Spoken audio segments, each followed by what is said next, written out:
Prepare to embark on a cosmic journey through the whimsical world of Steven Universe. Join us as we dive deep into the Crystal Gems enchanting universe. From the enigmatic gem homeworld to the charming town of Beach City, Steven Universe is a show that blends fantastical adventures with real-world emotions, tackling complex issues like identity, love, and acceptance. There's more to Steven Universe than meets the eye, too. In this video, we're delving into the hidden gems of trivia, behind-the-scenes anecdotes, and fascinating facts that make this series a true gem in the world of animation. Whether you're a seasoned expert or a newcomer eager to learn, get ready to uncover the secrets, surprises, and sparkling tidbits that make the Steven Universe a beloved cultural phenomenon. Welcome back to channel Frederator. I'm Keegan, and today we've got enough Steven Universe facts to make your head spin. That's right, over a dozen Steven Universe videos under one massive video umbrella. Let's get into it. Of course, we gotta start with the timeline. How else are we gonna place all these crazy facts?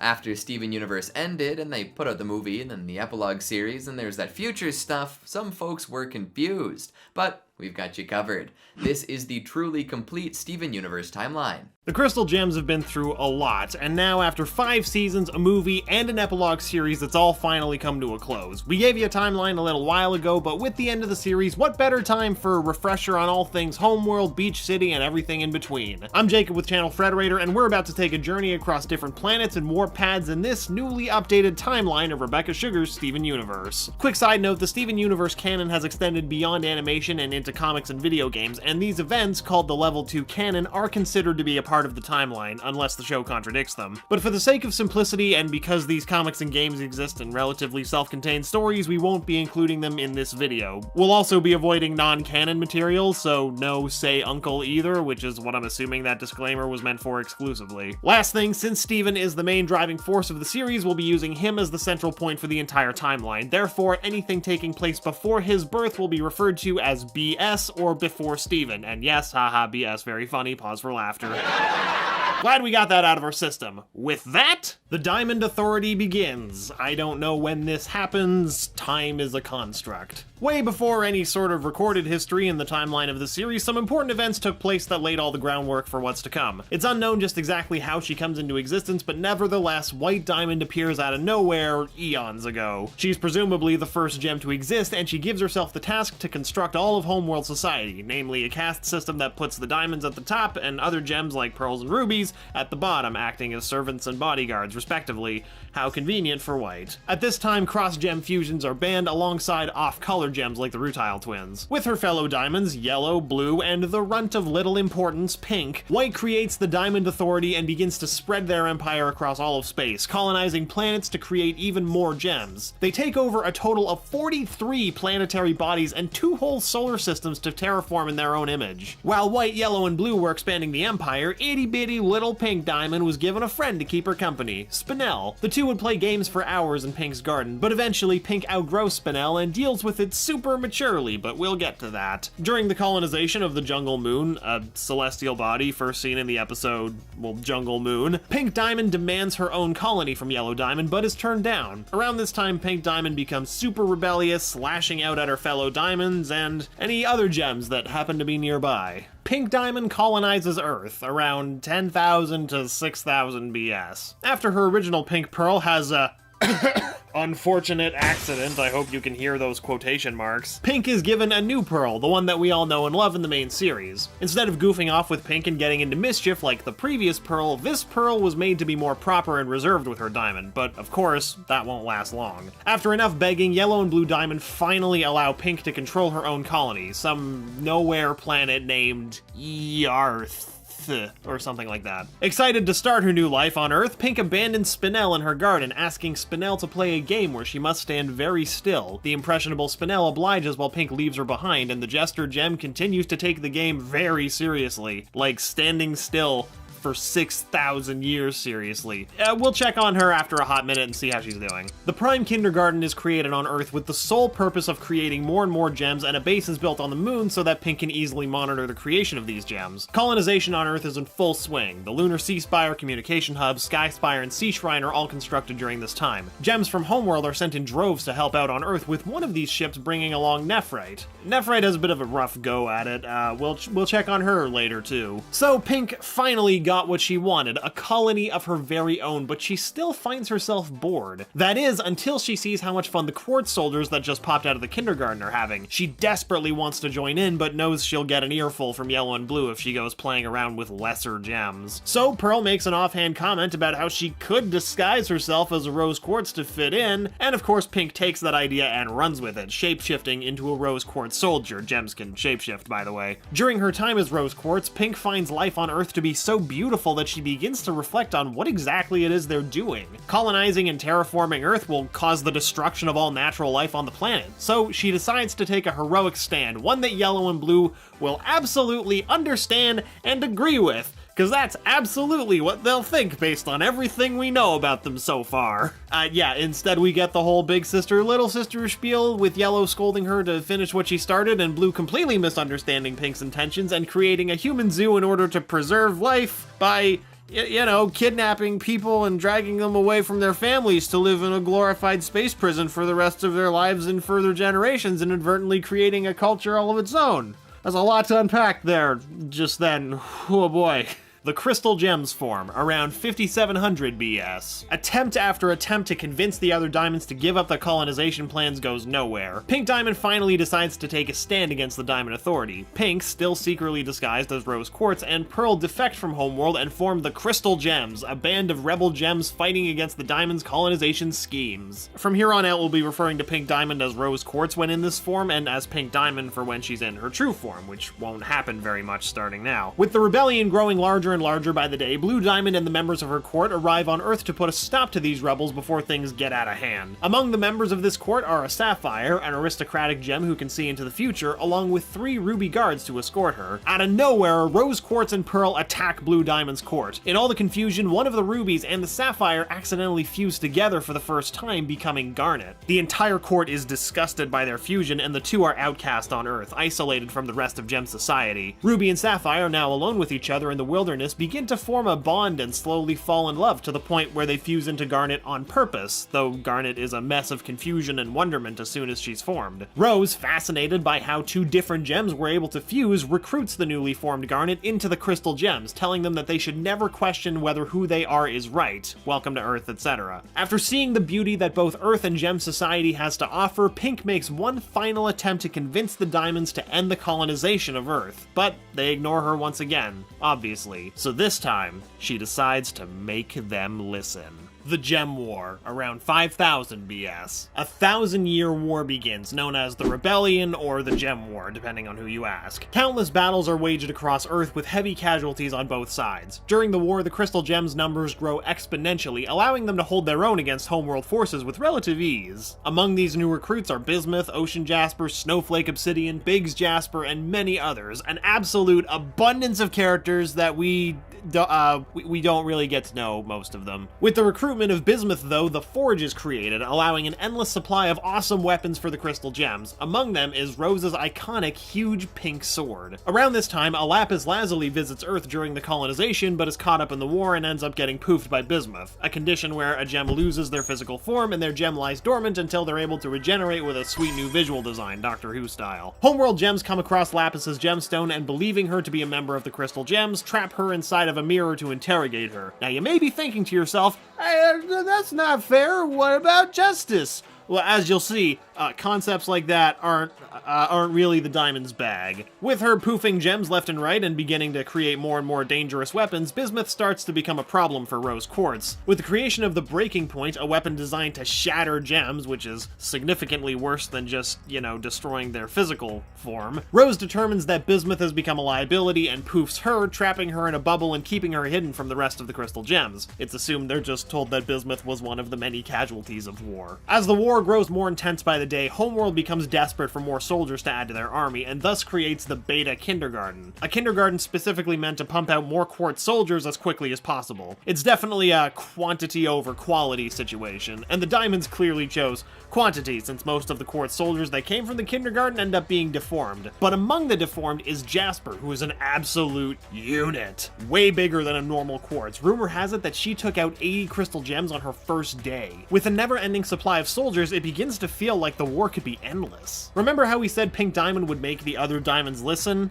Yeah, so it's time to talk about that. and you know what I'm talking about, the launch of countless theories and headcanons. After who knows how many attempts to reason with Yellow and Blue Diamond, Pink Diamond decides to take drastic measures to finally end this war. Along with Pearl, the two plan to stage the shattering of Pink Diamond at the hands of Rose Quartz. Pearl, shapeshifting into Rose Quartz, uses Rose's sword to poof Pink, who had swallowed some fake gem shards, giving off the illusion that she had been shattered. From this point onward, Pink Diamond is no more and permanently goes by Rose Quartz in both name and appearance. The Diamonds are absolutely devastated at the loss of Pink. As a result of her alleged shattering, Homeworld enters a depression era and resources begin to run low. Earth is finally deemed non-viable and all plans to continue colonization are abandoned. A few battles take place afterwards, specifically one at the Strawberry Battlefield where Rose loses her scabbard, but for the most part the war is over. Keen to not let all their efforts go to waste though, the Diamond Authority still decides that Earth is of some use to them, namely testing forced fusion on the shattered remains of crystal gems as a cruel form of punishment. The Cluster is the result of one of these experiments and is placed at the center of the Earth to suffer for centuries. It's like some I have no mouth and I must scream levels of torture, now that I think about it. The Aftermath, around 4000 BS. As the Great Gem War begins to die down, Homeworld gems are ordered to evacuate, leaving many of their own kind behind, like Nephrite and her crew, as well as Lapis Lazuli's mirror. In order to tie up all the loose ends on Earth, the Diamonds send out a massive flash of light and song in an attempt to eradicate all gems from Earth, including all Rebel and Homeworld soldiers. Unfortunately, it doesn't quite have the effect that they wanted. Instead of destroying the gems remaining on Earth, it actually corrupts them. This causes a gem to take on a hideous, monstrous form, losing all signs of humanity and intelligence, becoming a mindless beast. Thankfully, Rose is able to put up a massive shield just in time, protecting herself, Pearl, and Garnet from being corrupted. The only other gems that are able to survive the corruption are Bismuth, who's still trapped in a bubble, and Lapis Lazuli, who was in the mirror at the time. With their forces reduced to a mere 3 members, and sometimes 4 when Ruby and Sapphire are unfused, the crystal gems begin to lie low, cleaning up and bubbling whatever corrupted gem monsters were left behind after the war. About 500 years after the war, the amethyst that we all know and love finally pops out of the prime kindergarten, just a bit overcooked. And by a bit, we mean she's really, really tiny. The crystal gems come across her and recruit her. With all 4 members together, the crystal gems construct the Crystal Temple near the outskirts of what would eventually become Beach City. Back on Homeworld, resources have continued to run low. This causes many of the gems created during Era 2 to be smaller than usual. As a result, they need to use technology, like limb enhancers, to compensate for their smaller stature. One of the gems created during this era is Peridot. More on her later. Beach City established around 200 BS. Now let's take a huge jump forward in time. In the 19th century, Captain William Dewey, his first mate Buddy Budwick, and their crew travel across the ocean in search of new land. While out at sea, their ship is attacked by a vicious corrupted gem. When all hope seems lost, they're rescued by a massive gem known as Obsidian, which is a fusion between Rose Quartz, Pearl, Garnet, and Amethyst. William Dewey becomes friends with the crystal gems and settles in an area nearby, establishing Beach City. It's a very creative name, Captain Dewey. That must have taken you literal seconds. At this point, Buddy Budwick decides to venture out on his own to become an explorer and author. He visits many iconic locations from the Gem War, like the Strawberry Battlefield and the Beta Kindergarten, while transcribing his findings. He eventually ends up in the desert where he meets Rose Quartz and her pack of lions. I don't think I mentioned that Rose had lions before, but she did. It's pretty rad. Sadly, one of Rose's lions eventually passes away, but she decides that she's having none of that and resurrects him with her healing powers. The lion is reborn with pink fur and an even pinker mane, now blessed with a much longer lifespan and a strange crack in space-time within his mane. Rose uses this pocket dimension inside the lion's mane to start storing sentimental and important artifacts, including Bismuth's bubbled gem. She keeps this a secret from the rest of the crystal gems. Boy meets gem, around 10 BS or the 1990s. Let's take another big leap forward in time and follow the story of Greg DeMeo, a young man who drops out of community college around this time to follow his dream to become a rock star. Inspired by his favorite song by the artist Carey Moonbeam, Greg DeMeo changes his name to Greg Universe and buys a van, which becomes his home. Greg ends up signing a deal with the scummy manager and travels around the state performing shows that nobody shows up to. Well, except for one person, one gem, Rose Quartz. Greg falls in love with Rose and decides to stay in Beach City, cutting off all ties to his manager. The two settle down together and Greg starts a job at the It's a Wash car wash, eventually becoming its owner. Steven is born around 2000. In the year 2000, Steven Quartz Universe is born to Greg Universe and Rose rose quartz. Given the unique nature of his heritage, Rose must give up her physical form in order for Steven to exist, causing him to gain her gemstone in his belly button. Rose's absence is felt tremendously by both Greg and the crystal gems, but all four of them agree to raise Steven together. Steven grows up living mostly with his father in the van, but the gems are still heavily involved in his early life, though Steven never sees the comforts of a normal upbringing like school or doctors or anything like that. Around 2012, a beach house is added to the Crystal Temple as a place for Steven to live. 1 year later, when Steven turns 13, he moves into the beach house and finally starts his journey to follow in his mother's footsteps and becomes one of the Crystal Gems. Around this time, Steven unofficially meets Connie Maheshwaran for the first time at the Beach City Boardwalk Parade. When he picks up the glow stick bracelet that she had dropped, he keeps it in the freezer so it'll stay glowing, just in case he runs into her again. Season 1, around 13 AS or 2013. We finally made it to the start of the series, and it only took over 10,000 years. Since Steven has been born now, we'll be referring to these years as AS or after Steven. Given how relatively short the series is compared to its history, though, this probably won't be coming up much. Alright, on to Season 1, which began airing in our 2013 and takes place in their 2013. Nice. Steven is now in the full swing of his training, though he's still treated like a little kid by the other Crystal Gems. It's understandable given his love for things like Dogcopter and Cookie Cats, though. A lot happens in Steven's first year of being an official Crystal Gem. A homeworld surveillance vessel known as a Red Eye appears, ending a 4,000-year-long absence of homeworld interest in Earth. Using his mother's laser light cannon, along with ancient sage hot dog wisdom from his father, Steven is able to destroy the Red Eye. While Earth is safe for a bit, homeworld is tipped off to the existence of Crystal Gems that survived all those years ago. During a mission in the desert, Steven discovers the lion that Rose had revived so long ago, still alive and kicking. The two become fast friends, and Lion joins the Crystal Gems. Soon, Steven discovers Rose's secret armory, as well as the pocket dimension inside Lion's mane. Steven also officially meets Connie around this time, and the two begin hanging out and getting into all sorts of adorable magical shenanigans. During this year, Steven also inadvertently releases Lapis Lazuli from her mirror prison, causing her to lash out against the Crystal Gems and steal the entire Earth's ocean in her attempt to get her back to Homeworld. I feel like that might have had some off-screen repercussions that we never saw. I mean, I feel like that would change a lot about Earth if the ocean just disappeared all of a sudden, even if it came back. Whatever, Steven helps her and she leaves Earth and its oceans alone. A few other notable events happen during this year, like when Steven forms an army of sentient watermelon Stevens. Yeah, it's exactly how it sounds. They'll come back later.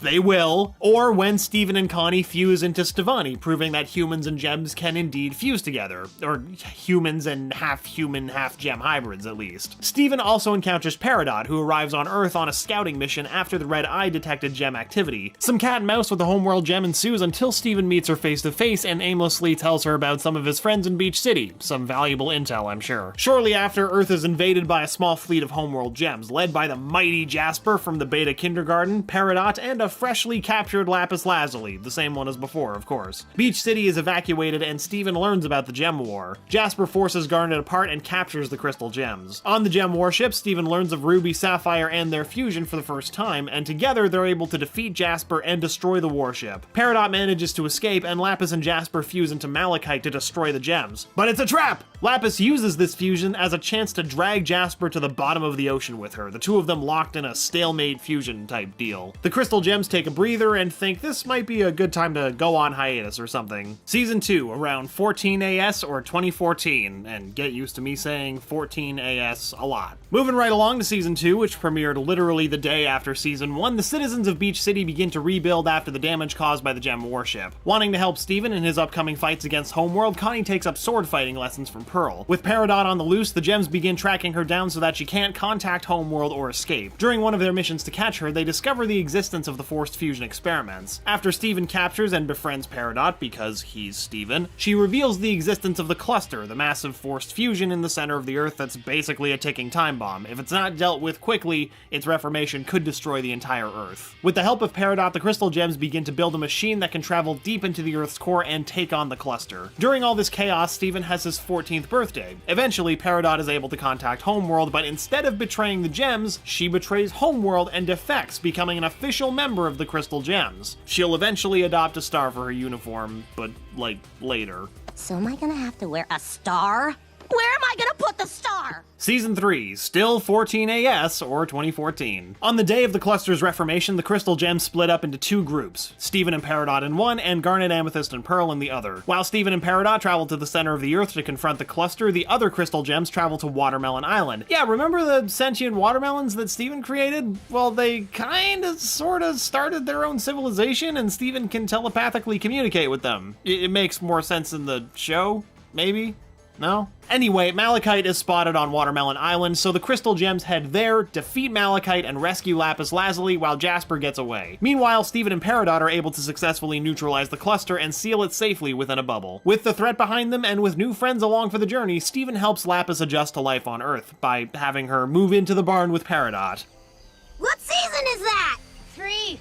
After some casual adventures in Beach City and a short period of peace, Jasper returns with an army of corrupted gem monsters. At the Beta Kindergarten, Stephen, Amethyst, and Peridot confront Jasper, who attempts to fuse with a corrupted gem. Stephen and Amethyst fuse in turn, creating Smoky Quartz, who proceeds to kick Jasper's ass with a yo-yo. Jasper is poofed and bubbled, ending her reign of terror for good. Around this time, Stephen discovers Bismuth's bubbled gem inside Lion's mane and accidentally releases her. They start to get along, but Stephen soon realizes why his mother sealed her away in the first place, and eventually must do the same himself. Later, a group of rubies arrive on Earth searching for Jasper. Stephen learns that his mother shattered Pink Diamond, unaware of Rose Quartz's true identity. Shortly after, he and one of the homeworld rubies, which has her gem in her eyeball, which seems uncomfortable, become trapped in a space bubble. Well, at least until he's saved by the crystal gems and brought back to Earth. Eyeball is not brought back to Earth, she's just left to float through space. Oh well, guess we'll never see her again. Season 4, still 14 AS, or 2014. It's been a long year for Stephen. After some strange dreams resulting in giant Studio Ghibli-esque tears, Stephen and Greg travel to Korea to confront the source of his dream, Blue Diamond, grieving at the spot where Pink was shattered. Blue abducts Greg and takes him to the human zoo that once belonged to Pink. The crystal gems travel to the zoo in order to rescue him. They discover a whole society of humans living there who descended from the first captives thousands of years ago. While at the zoo, Stephen catches a glimpse of both Yellow and Blue Diamond in person for the first time, and they are massive. Back on Earth, residents start mysteriously going missing. They also just happen to be the same people that Stephen told Peridot about all that time ago when they met for the first time.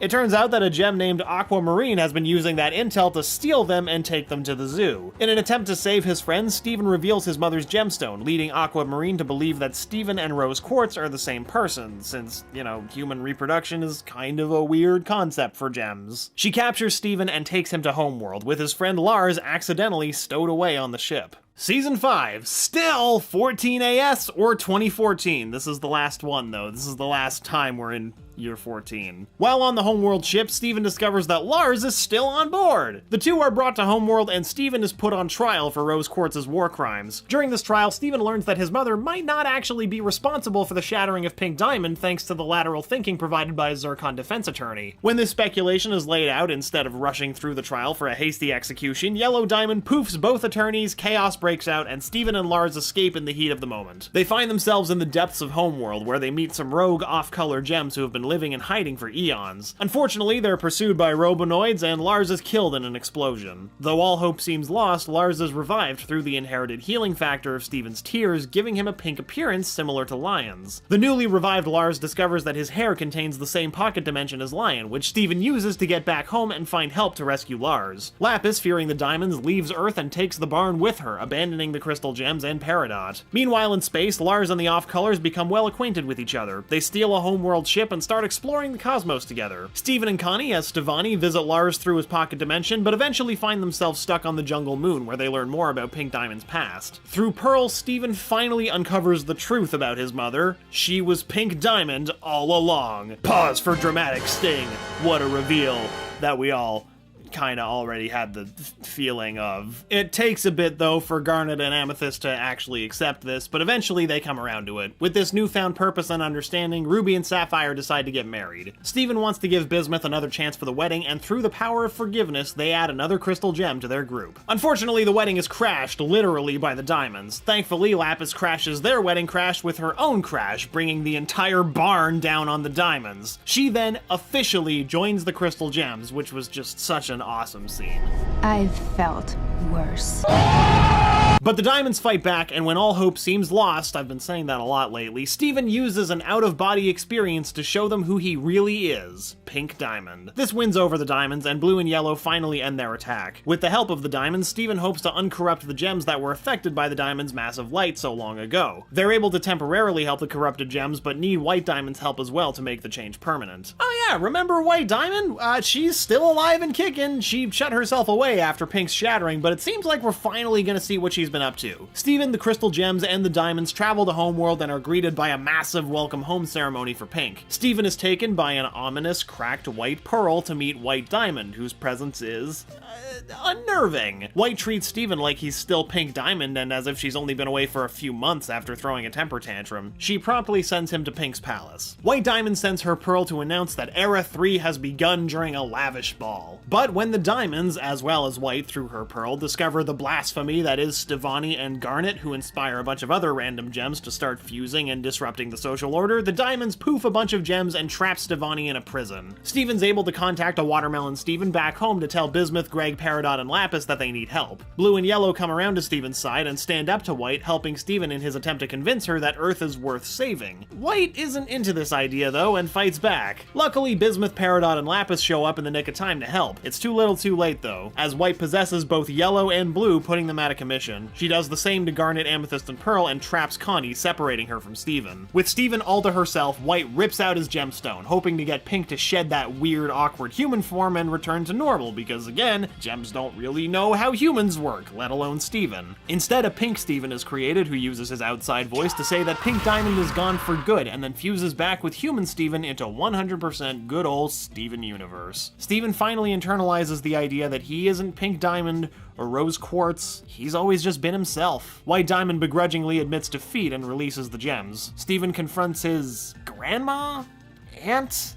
I guess, and accepts her for her flaws. He also helps her to accept her own flaws, knowing that he can get her to change her mind on things over time. With his family problems resolved, Steven, Connie, the crystal gems, and the diamonds return to Earth, uncorrupt the gems, and live happily ever after. Except not really, because the movie, around 16 AS or 2016. 2 years after the conclusion of the original series, Steven grows a neck and establishes peace across the universe, in that order. Steven announces to all the gems that he's dismantled the Empire, supposedly installing democracy instead, and is going to live back on Earth with his friends. The diamonds, being the weird, clingy pseudo-aunts that they are, beg Steven to stay, but Steven turns them down. Back on Earth, Steven and Connie are finally dating. After a little kiss on the cheek, Steven sees Connie off to space camp for the summer, and then sings about how awesome life is. Would Connie really learn much from space camp if she's already been to other planets and is friends with a bunch of aliens? Tell everyone at space camp that space used to be super scary and dangerous, but it's great now! I will.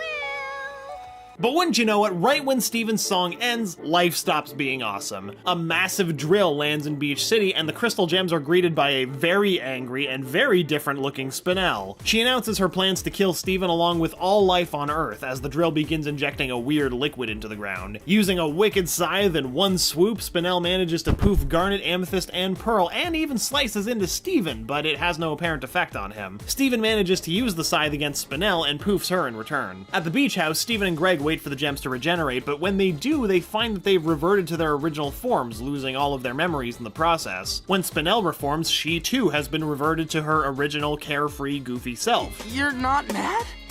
Mad? Why would I be mad at my best friend?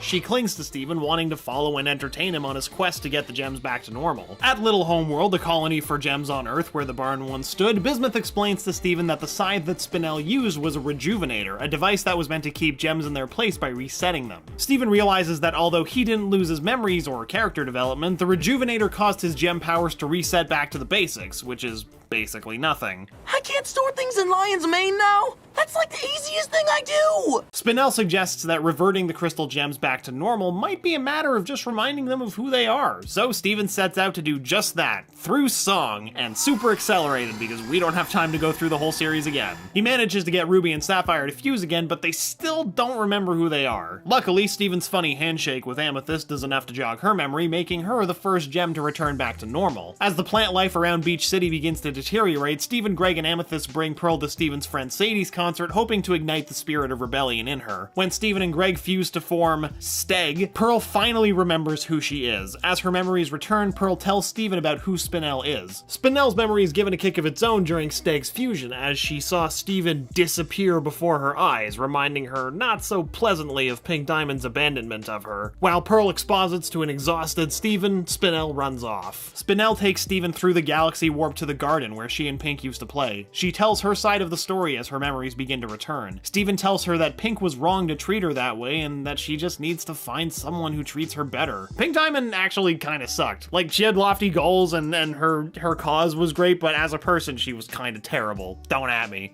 Actually, yes, do at me. Back on Earth, Spinel agrees to turn off the drill. However, when Steven, in fixer mode, immediately shifts his attention to everyone else, Spinel becomes unhinged and accuses him of using her and planning to toss her away once she's done. She even accuses him of planning to intentionally erase her memory with the Rejuvenator, which he was holding on to. Spinel switches the drill back on and attacks Steven. While Steven tries to explain his frustration to Spinel, Garnet recovers her memory and helps the citizens of Beach City escape to a safe place. When Steven realizes that his desire for a perfect, unchanging future has been holding him back, he regains his gem powers and fights Spinel head-on. The battle destroys the drill, and Spinel realizes that hurting Steven isn't gonna fix anything. Then the Diamonds arrive and decide to finally be helpful. They pop in for a surprise visit, announcing their plans to live on Earth with Steven. Instead, he introduces them to Spinel, and they immediately fall in love with her as she reminds them of Pink Diamond, and, you know, she's a nice reminder of Steven as well. So instead of living on Earth, they take in Spinel, and Steven and his friends begin repairing Beach City. Everything is A-okay! Well, except Steven's constant exposure to mental trauma, but I'm sure that won't come back to haunt him. Steven Universe future,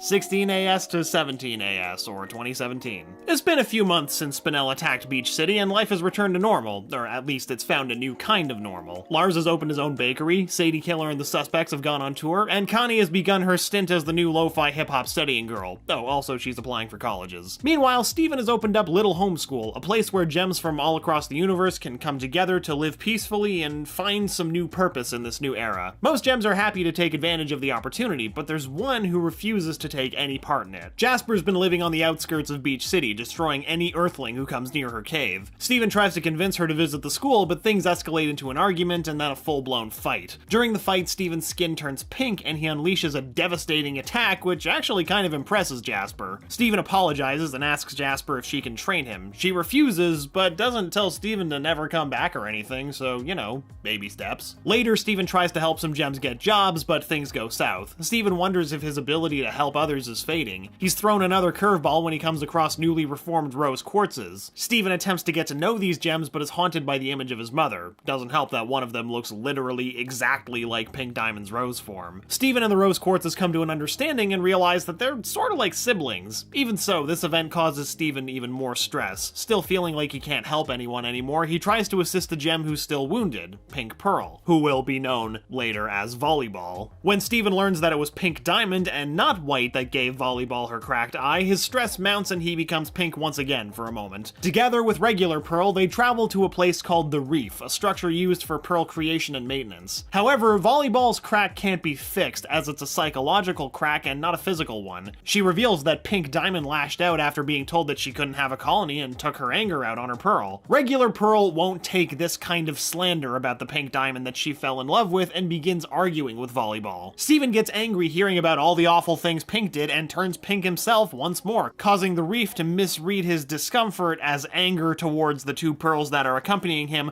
trapping them and setting them for rejuvenation. The two pearls fuse into Mega Pearl to escape and safely get Steven out of there to turn off the automated system. Volleyball heals emotionally, but we're still not sure if her eye ever got fixed. Psychological scars and all, you know? Afterwards, Steven encounters an evil fusion of Aquamarine and the Ruby with a gem for an eyeball that he's crossed paths with before, named Bluebird Azurite, who hopes to get revenge on him. Aquamarine and Eyeball Ruby fail and run off to who knows where. Tragically, Greg loses his long hair in the process. Some standard Steven and the gems goofing off ensues until one day he and Lapis head off to an alien planet to investigate rumors of a pair of gems who are still destroying worlds. The two of them turn out to be a pair of Lapis Lazuli and are completely unwilling to change their ways. Steven and Lapis try to show them the beauty of the natural world through song, dance, nature, you know, the standard Steven treatment, but it just doesn't get through to them. They're not gonna sing and dance. Who do these two randos think they are? Pearls? Steven and Lapis begin to think that these two are a lost cause, but one of them the Lapises actually does end up following them to Little Homeschool, so not all is lost. As graduation approaches at Little Homeschool, Steven goes to pick up a cake from Lars's bakery. Sadie shows up and reveals that she has a new romantic partner named Shep, much to Steven's dismay. Having shipped Lars and Sadie his whole life, he's determined to have Lars chase after her, even though Lars himself stated that he's fine with Sadie's new relationship. In fact, he tells him that since the off-colors are finished with school, they're gonna head back into space. That night at the graduation party, Steven also learns that Sadie, Killer, and the suspects have broken up and are going their separate ways. Terrified by all this change, Steven turns pink once again, accidentally creating a diamond barrier, sealing himself and his friends inside. The barrier gets smaller and smaller, threatening to suffocate them all. Steven lashes out and blames Lars for not talking to Sadie, who then reveals that they did talk but had grown too far apart and decided not to get together. Mr. opened the chest during the time skip can't deal with character development when it happens off screen, but thanks to a pep talk from Shep,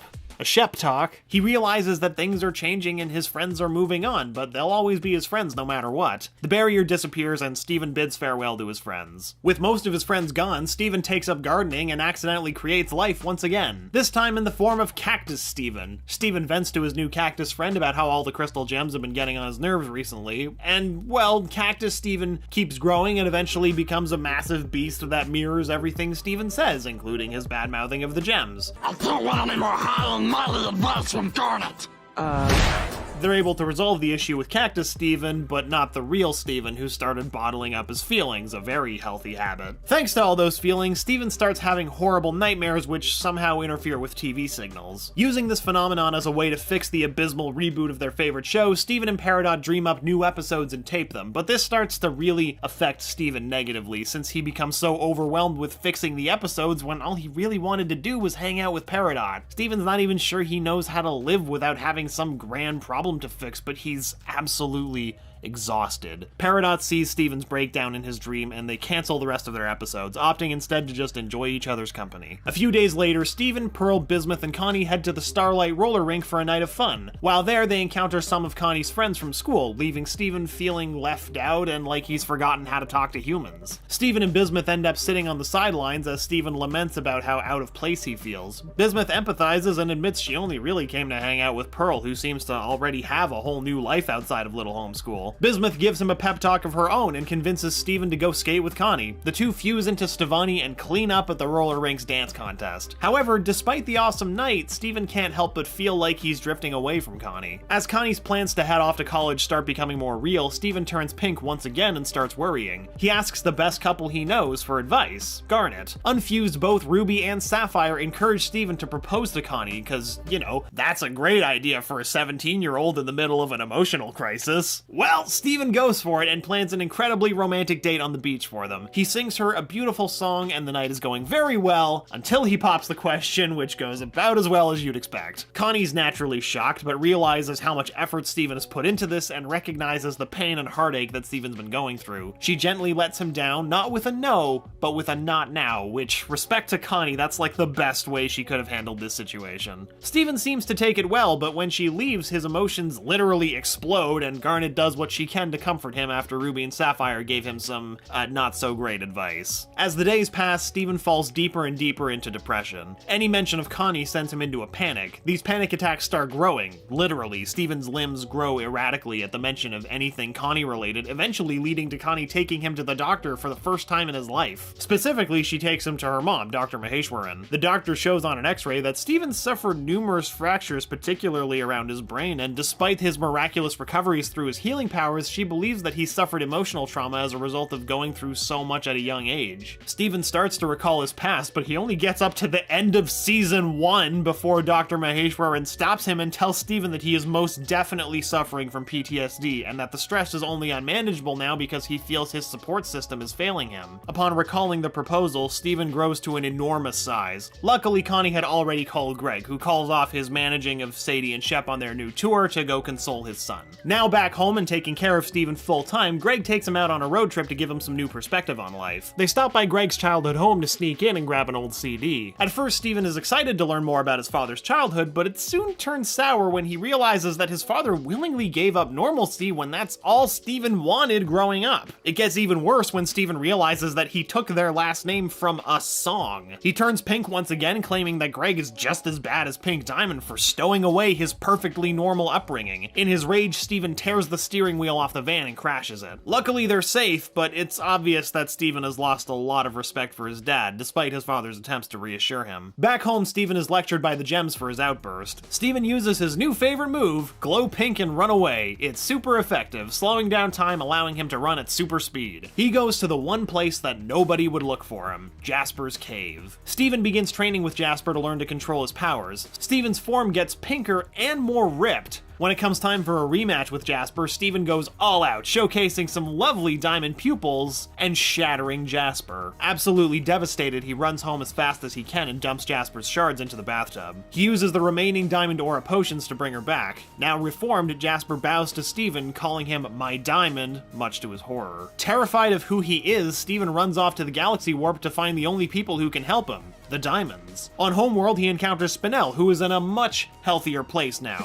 How have you been since Since I tried to kill you? That was so embarrassing. They go to see Yellow Diamond about his growing problems, but it's no use. So they go to Blue Diamond to see if she can help his emotional problems with happy drug clouds, but sadly, it's shallow comfort as Steven realizes this doesn't actually help his problem in the long term. Lastly, they visit White Diamond to see if she can fix his self-esteem problems. White has created a new power, allowing gems to channel themselves through her so she can see who they really are, basically a reversal of what she did before. She suggests Steven use her ability to try to speak to himself. Instead, Steven remembers what she did to him in the past and his anger takes over, causing himself to inflict pain on her while he's in possession of her body. Horrified by what he's done, again, he runs away, swelling and glowing pink all the way home. Back home, Steven decides to do the healthy thing and bottle everything up and pretend like nothing's wrong. That shouldn't be a problem, right? Everyone says they're worried about him, but he keeps insisting that everything is fine and he just needs to keep doing what he does best, helping people, whether they need it or not. Eventually, Steven's friends confront him and urge him to seek help, but Steven swells more and more and finally admits that he's a monster.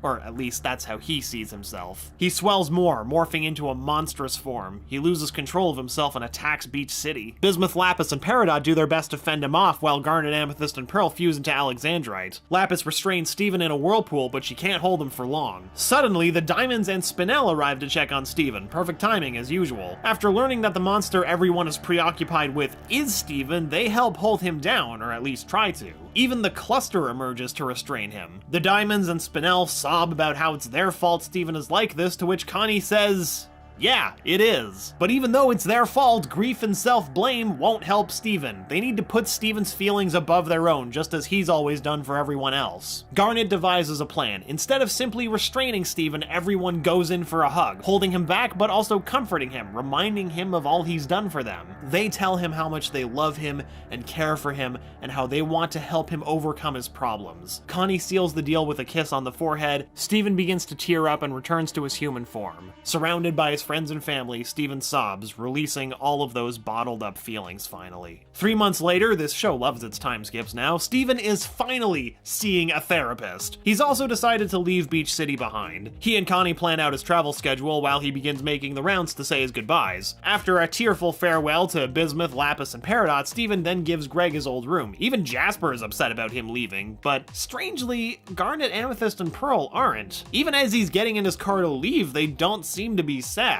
That is, until he drives back and demands to know why they're not upset with a very tactful, What's wrong with you guys? Of course, they were holding back. Tears pour out of their eyes as they hold each other, tearfully saying goodbye. They reassure him that no matter what his future looks like, they will be a part of it. And so, Steven gets into his car and drives off, leaving Beach City behind, heading towards something new. He's finished discovering his gem side. Now it's time to be human. And that was Steven Universe, a story about a half-gem, half-human boy who went from singing about cat ice cream to liberating the entire galaxy. With that timeline settled, we can get started on these hundreds of facts. Batten down the hatches, because today you're gonna learn. The first video we've got pertaining to plenty of facts is 107 Steven Universe Facts You Should Know, Part 1. How do we know there'd be more? That's for us to know and you to find out. They are the crystal gems, they always save the day. And if you think they can't, they'll always find a way. That's why the people of the world believe in Garnet, Amethyst, Pearl, and Steven. Welcome to 107 Facts About Steven Universe, presented by Cartoon Hangover. This episode features the voice of our friend Stev Raybro. Take it away. Number 1, Steven Universe is the first Cartoon Network show to be created by a female. You go girl, Rebecca Sugar. Number 2, Rebecca Sugar revealed at New York Comic Con that Amethyst's design and color palette is based off Lumpy Space Princess from Adventure Time, which is another show that Rebecca's worked on. Get out of the way! Number 3, Greg Universe isn't the only dad that Tom Sharpling's voiced on Steven Universe. He's also the voice actor behind Yellowtail, the fisherman's stepfather of Sour Cream, and the father of the evil demonic onion. Seriously, is that guy human? Number 4, all the gyms' fighting attacks are based off dancing moves. Garnet's is based off whacking. Number 5, Pearl's dancing is based off ballet. Number 6, Sugalite's the fusion gem form of Garnet and Amethyst. She's also voiced by the musical sensation Nicki Minaj. This is what you live for! I forgot how great it feels to be me. Number 7, Ronaldo Fryman's blog, Keep Beach City Weird, actually exists in real life and can be found at this link. It's also run by the show's staff. Number 8, Ronaldo is a otaku anime fan, which can be seen through the Koala Princess review on his blog. Number 9, each of the main gem's rooms are tied to the stones that represent how they are formed. Garnet's is from an environment of high pressure and temperature, Amethyst's form in geodes, and Pearls are from underwater. Number 10, Rebecca Sugar has revealed that Amethyst's room is closest to her own. That means she's a messy person. Oh, I love trash. Number 11, Garnet is one tough gem, both in show and out. It's a very coarse and abrasive gem that's used mainly for industrial purposes. Number 12, Rose Quartz, the stone that represents Steven's mother, is often associated with healing and love, and as a cheap and abundant stone, it's frequently used in jewelry and often appearing in shapes of hearts and roses. How cute. Number 13, Opal is a gem fusion of amethyst and pearl. Like pearls, opals form underwater. Like amethyst, it's made of silicon dioxide. Giant woman. Number 14, Alexandrite is a stone that changes colors depending on the lighting. It can appear red or green. This explains the color palette of the character Alexandrite, a fusion of pearl, amethyst, and garnet. Number 15, Amethyst used to have short hair, but liking Greg's long hair, she began to grow hers out. Number 16, it's revealed in the episode Steven and the Stevens that Amethyst knows how to play the drums. Number 17, Rebecca Sugar has said that Amethyst dancing is based off dancehall and club dancing. Number 18, Amethyst is at least 6,000 years old. Number 19, Rose Quartz is voiced by Susan Egan, who also voiced Megara in Disney's Hercules. I'm a damsel. I'm in distress. I can handle this. His gimmick is space. Number 20, Steven is actually based off the creator's younger brother, Steven Sugar. He is a background artist for the show. Number 21, Amethyst, Garnet, and Pearl are all ways that Rebecca Sugar act around her younger brother. Number 22, gems do not have a defined gender, but they use female pronouns. The only exception to this rule is, of course, Steven, who's half human and a boy. Number 23, Steven is the only gem who isn't named after his gem, but his middle name is Quartz. Number 24, Steven is the only character of the show that has appeared in every episode thus far, hence his name is the show. Number 25, Steven has also cried the most out of any character in the series. Number 26, in the episode Hell's Gas, a volume of Sailor Moon's manga can be seen on Steven's nightstand. Number 27, Ian Jones Corti, the supervising director of Steven Universe, has said that Rose Quartz shapeshifted a womb in order to give birth to Steven. That's kind of creepy. No, it's not. It's natural. Number 28, Steven and the Crystal Gems are meant to represent the continuums of human relationship styles. Steven is codependent, Amethyst is counterdependent, Pearl is group dependent, and Garnet is independent. Number 29, Rebecca Sugar's favorite character is Greg Universe. She has great taste. He's my favorite too. Number 30, her favorite gem is Garnet. Can't go wrong with Garnet. Number 31, Greg was specifically made for the voice actor Tom Sharpling, but it was also inspired by Rebecca's father. Number 32, Future Boy Conan, Revolutionary Girl Atea, and The Simpsons are a few shows that serve as a major influence for Steven Universe. Number 33, Rebecca Sugar has listed some of the Crystal Gems' favorite music. Pearl will listen to Sun Me, 24 Hours, William Balcom's Graceful Ghost Rag. Amethyst would listen to the Jet Set Radio soundtrack, and Garnet will listen to Estelle. Number 34. It's a good thing that Garnet will listen to Estelle, seeing as they have the same voice. Number 35. The ukulele-toting Rebecca Sugar has created a number of songs for the show and cites Amy Mann as a huge musical influence. Number 36. When asked what the Gems would be doing if they were regular humans, Rebecca Sugar responded with, I suppose they'd be still raising Steven. Number 37. Sadie loves oyster crackers. Number 38. Lars is banned from the local video game store. Number 39. Steven Universe is actually a working title for the show that ended up sticking. Number 40. The Gems have a permanent form that they keep at all times. If the form takes on too much damage, they regenerate into a new one. When that occurs, they can make changes to reinvent the image if they choose so. Doctor Who reference. Number 41. Rebecca Sugar wanted the Gems to match the personality. Pearls are smooth and perfect, amethysts are coarse and rough, and garnets are mysterious with a little hint of red inside. Number 42. Genny Tartakovsky, the creator behind Dexter's Lab and Samurai Jack, directed the animation in the Steven Universe pilot. Number 43. Character designs were altered from the pilot to the television show in order to make the characters more specific, simple, and flexible. This enabled the artist to draw the cast in different ways, but have them still look like themselves. Number 44. If Rebecca Sugar was a gem, she thinks she'd be a ruby. Number 45. Ruby is the birthstone of Rebecca Sugar. Number 46. Our first paranormal discovery! The Earth and Steven Universe is an alternate timeline that involves the Gems. People are vaguely aware of supernatural existence, but tend to avoid them. Gems interacting with people are a new development that's spurred on by Steven. Number 47. The Gems are ageless, but Steven develops in real time. I'm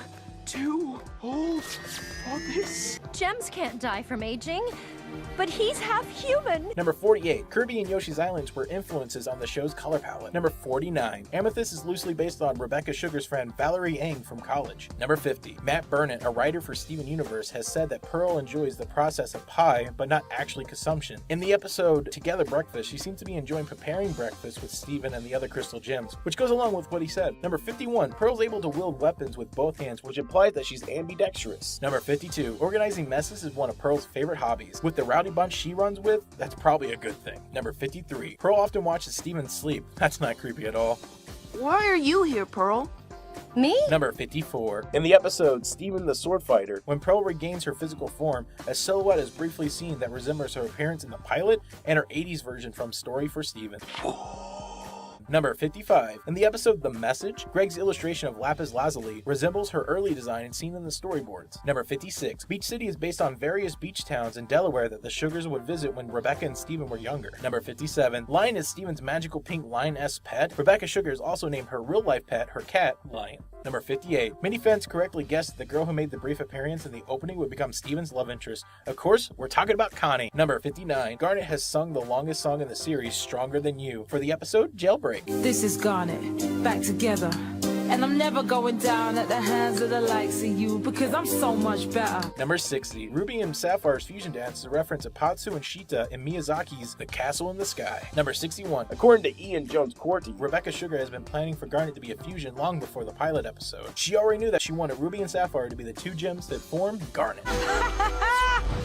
Number 62. There have been many subtle hints that Garnet was a fusion, but one of the clues was that the intro, there's 2 shooting stars for Garnet's title card instead of 1. You just blew my f***ing mind. Number 63. Numerous episodes of Steven Universe has had their titles changed during production. For example, Rose's Scabbard was originally Rose's Secrets, Fusion Cuisine was Fusion Crime, and Too Many Birthdays was formerly 10,000 Birthdays. Number 64. Joe Johnson, writer and storyboard artist of the show, has explained that when Ruby says, Quiet!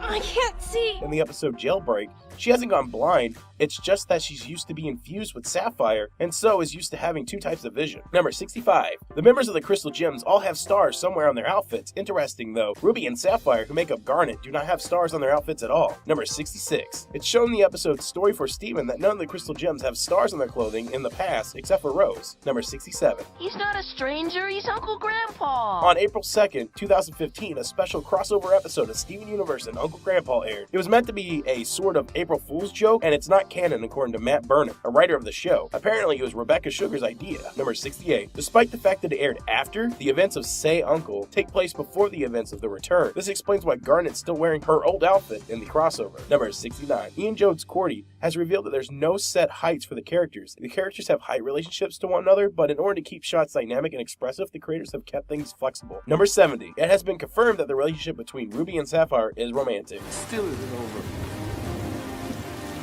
Number 71. In the episode The Message, a voice can be heard singing right before the car battery explodes. The voice belongs to Rebecca Sugar. We burn Number 72. Ian Jones-Cordy, the supervising director of Steven Universe, is also the creator of the upcoming series titled Lakewood Plaza Turbo. Ruby bears a resemblance to the main character of the show, KO. Number 73. Sapphire's legs aren't seen in the show, but based on art by Rebecca Sugar, it can be assumed that she does have a pair. Number 74. Opal and Slugolite closely resemble the Hindu deity Kali. Number 75. Jasper and Amethyst both have a spin dash attack inspired by Sonic the Hedgehog's attack of the same name. Number 76. Rose quartz founded the crystal gems in order to fight against the homeworld's invasion of Earth. At the time, there were significantly more crystal gems. Number 77. It's likely that the name crystal gems come after a war, as Peridot is unfamiliar with the term. We are the Crystal Gems. The Crystal Gems? Number 78. While the crystal gems have stars on their uniforms, Jasper, Peridot, and Lapis Lazuli all have diamonds. Number 79. Gems do not need to eat or sleep, but enjoy doing so. Well, at least Amethyst does. I'm hungry. She likes to sleep, she likes to eat. She doesn't have to, but she does it because it's fun. Number 80. Crystal gems have a rule. They cannot use their powers on humans. This was broken in the episode Keep Beach City Weird when they attacked Ronaldo.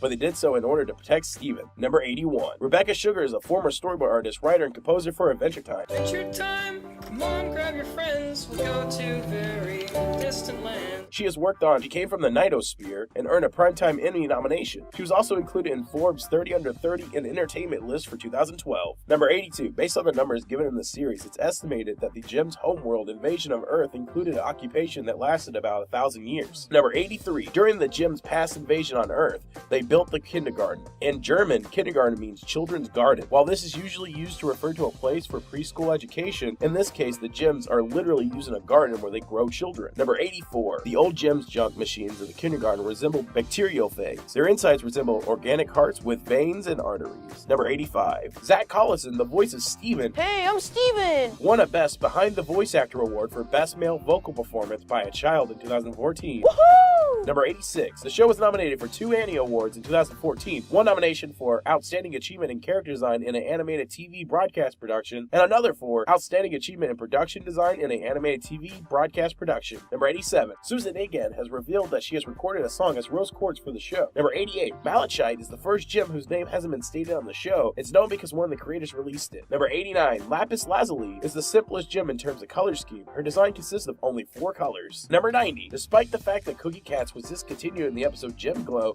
they've continued to make an appearance in various episodes and the game Attack the Light. Cheeseburger backpack! Number 91. Sour Cream and Onion are brothers, and Yellowtail is their father. As Yellowtail is Sour Cream's stepfather, Onion is either his half-brother or stepbrother. Their onion-themed family has led to speculation that a briefly appearing character named Fidelia is their mother. Nice van. Number 92. Buck Dewey and his father, Mayor Bill Dewey's names both refer to money. A buck and a bill are both slang terms for paper currency. Number 93. Mayor Bill Dewey and Buck Dewey's names may be a reference to Dewey Beach in Delaware, one of the locations that served as inspirations for Beach City. Number 94. Onion has no visible ears. While he's human, Steven has shown doubts towards this fact in the episode Marble Madness. Oh no, there's lots of humans. There's my dad, Connie, Lars and Sadie, the mailman, Onion, I think. Number 95. Ginny and Kiki are twin sisters that have the same voice actress. They're played by Regan Gomez, who also played Roberta Tubbs in the Cleveland Show. Number 96. Lion sure is adorable, but early concepts of the character by Guy Davis was an unsettling, silent caricature of a lion, like an old medieval image. His face frozen in an uncertain grin, except for his eyes, which would follow Steven around. Number 97. Despite the fact that he never speaks to anyone, Hey, Onion, how are ya? it appears that Onion has a phone. In the episode The Return, his name has been seen on Steven's contact list. Number 98. Rose Quartz, Pearl, and Garnet are originally from Gem Homeworld, but Amethyst was formed in the Gem's kindergarten on Earth. Number 99. Garnet's future vision can be passed on to other gems temporarily through a kiss on the forehead. That tickles. Number 100. Greg's catchphrase, "If every pork chop were perfect," We wouldn't have hot dogs. was thought up by writers Ben Lavin and Matt Burnett. They came up with a whole page of one-liners. I want to see this page. Someone give me this page. Number 101. Rebecca Sugar was approached by Cartoon Network to pitch a show, which is how Steven Universe came about. Number 102. Lion appears to like lion lickers. The rival ice cream was Steven's favorite, Cookie Cat. Cookie Cat! He's a pet for your tummy! Cookie Cat! He's super duper yummy! In the episode Lion 3 Shriek the Video, he presses his face against the mini fridge that stores them. How cute! Those are gross! Number 103. The Game of the Crystal Gems have stars with gems on each point that corresponds to different members of the Crystal Gems. While it appeared that Garnet didn't have a representing gem, she actually has 2 gems on the bottom that belong to the gems that she's composed of, Ruby and Sapphire. Number 104. The Crystal Temple's double head was championed by Guy Davis, one looking sternly over the ocean, the other one calmly looking down at the temple's entrance. Number 105. Steven owns a Nintendo 64 and a Nintendo GameCube. Oh yeah! 106. Copies of The Legend of Zelda, The Wind Waker, and Animal Crossing have been seen in Steven's room. 107. In the most recent episodes, a photo of Connie can be seen above the head of Steven's bed. More facts. Yep, it's time for 107 Steven Universe Facts You Should Know, Part 2. Enjoy. When Steven Universe first burst onto the scene in 2013, we couldn't get enough of the little half-human, half-gem and his gang of magical beings. So how could 107 piddly little facts ever be enough for this beloved animated adventure? It couldn't! Neil McNeil here with Frederator, and we've compiled 107 more facts you should know about Steven Universe. And just a warning, some of these facts could be a little spoilery, so proceed at your own risk. Let's get started. Fact number 1, in keeping up with the vibe that Steven is based on her younger brother, Rebecca Sugar based the show's visuals and themes on video games, TV shows, and movies she and her brother experienced together as children. Fact number 2, according to Rebecca Sugar, the Legend of Zelda series was a huge influence on the show's story, aesthetics, and music.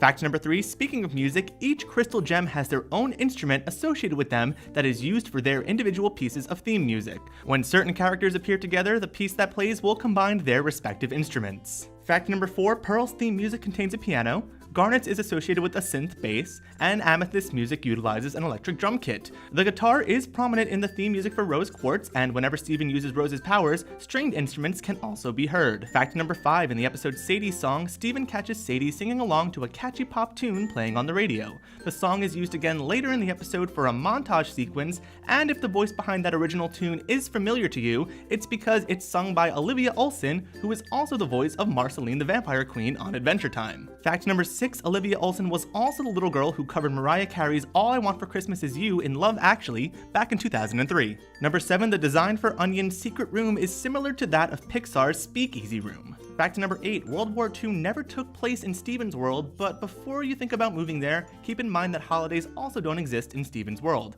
Gotta take the good with the bad, I guess. Fact number 9, Sugar has said that the central theme and meaning of Steven Universe is the unconditional love a family has for one another. Fact number 10, one of Sugar's goals in creating Steven Universe is representing groups of people who haven't been featured very much in mainstream television and making them relatable to everyone. Number 11, Rose's armory is based on Batman's Batcave. One of the more noticeable similarities is the giant penny on display in the armory, which is identical to the giant penny Batman kept as a trophy for the Batcave after one of his clashes with Harvey Two-Face Dent, who has an obsession with coins. Number 12, just like Rebecca Sugar, Steven plays a ukulele proficiently. Like creator, like creation. Number 13, in the series canon, Steven wrote the show's theme song itself. Steven also has perfect pitch. Number 14, Matt Burnett and Rebecca Sugar have described Steven as a savant when it comes to music. Number 15, from the early conceptual stages until the time it airs, a Steven Universe episode typically takes anywhere between 9 and 12 months to make. Number 16, Steven Universe is a board-driven show, meaning that the writers do not write traditional scripts. Instead, episode outlines are written and given to teams of storyboard artists that are responsible for visualizing the episode and writing the dialogue. Number 17, Ian Jones-Quartey claims that the actual discussions about the show's canon in the writer's room have been way sicker than anything the internet has created or fantasized about regarding Steven Universe. Number 18, the characters can look widely different from episode to episode depending on who is storyboarding. Number 19, storyboard artist Jeff Liu composed the song Cookie Cat on his Nintendo Game Boy. Number 20, in October of 2015, an official hardcover guide to the show was released titled Steven Universe, The Guide to the Crystal Gems. It was written by Rebecca Sugar herself and finally spills the beans on some of the show's best kept secrets regarding, you guessed it, the Crystal Gems. Number 21, Which Crying Breakfast Friend Are You has been made into an actual online test you can take, word for word and question for question. Number 22, in addition to Rose, the other established quartz-type gems in the series are Steven, Jasper, and Amethyst. Number 23, fusions have no basis in romance or attraction. They are based purely on the personal relationship between the partners who have fused, though that's not to say that they can't be romantic. Number 24, Sardonyx was given a gap in her teeth by storyboard artist Joe Johnston, who also has a gap in his teeth. Number 25, one of Sardonyx's lines is, "But yes, occasionally I am known to smash." According to Matt Burnett, Sardonyx would play as King DDD, who also has a giant hammer, as her main in Smash Bros. Number 26, Rebecca Sugar recommended to Joe Johnston that he look at the choreography for the K-pop group Soon Mi for animating Pearl and Garnet's fusion dance. Number 27, the storyboards for Pearl and Garnet's fusion dance were even timed to Sun Mi's track Full Moon. Number 28, normally gem fusions have their own individual voice different from their component gems. Malachite is so unstable that she doesn't have any voice at all. Number 29, Sugarlight's Tower Smashing Punch is inspired by both Popeye's Twister Sock Punch and Donkey Kong's Giant Punch in the Super Smash Bros. Series. Number 30, despite retaining Rose's gem, Rainbow Quartz would be very different if Steven were to fuse with Pearl. Number 31, Opal was originally meant to make a Manji symbol with her 4 arms when summoning her weapon. This was scrapped because the Manji symbol is basically a reverse swastika, the infamous symbol of the Nazi Party, and is commonly misinterpreted as such. Number 32, Opal's design has changed twice due to Pearl and Amethyst's respective regenerations. Number 33, Garnet's electrical powers are a result of combining Ruby's heat with Sapphire's cold. Number 34, seeing as how she's all of the crystal gems fused together, Alexandrite's weapon is all of the crystal gems weapons combined. Number 35, much like an actual fusion, Alexandrite's design was made through the combined efforts of Rebecca Sugar, Colin Howard, and Danny Hines. Number 36, Stevani is the first human gem fusion, being 3/4 human and 1/4 gem. I'm pure human biologically, but culturally I identify as a gem. Don't judge me. Number 37, according to Rebecca Sugar, Stevani is a metaphor for all the terrifying firsts in a first relationship, and what it feels like to hit puberty and suddenly find yourself with the body of an adult, how quickly that happens, how it feels to have all this new power over people, or to suddenly find yourself objectified, all for seemingly no reason since you're still just you. Number 38, the fusion of Steven and Connie Stevani does not have a specified gender. What has been confirmed though is that Stevani uses gender-neutral pronouns such as they and them. Number 39, the Keystone Motel is a real place. After the episode first aired, fans gave it joke reviews based on the show, which the creators weren't too happy about, though Ian thought it was funny. Number 40, in Keystone Motel, Steven, Greg, and Garnet are traveling to the Keystone State. That is the nickname for Pennsylvania, and the picture on the brochure resembles this. Number 41, Ronaldo Fryman states in his blog Keep Beach City Weird that Beach City is located in Delmarva.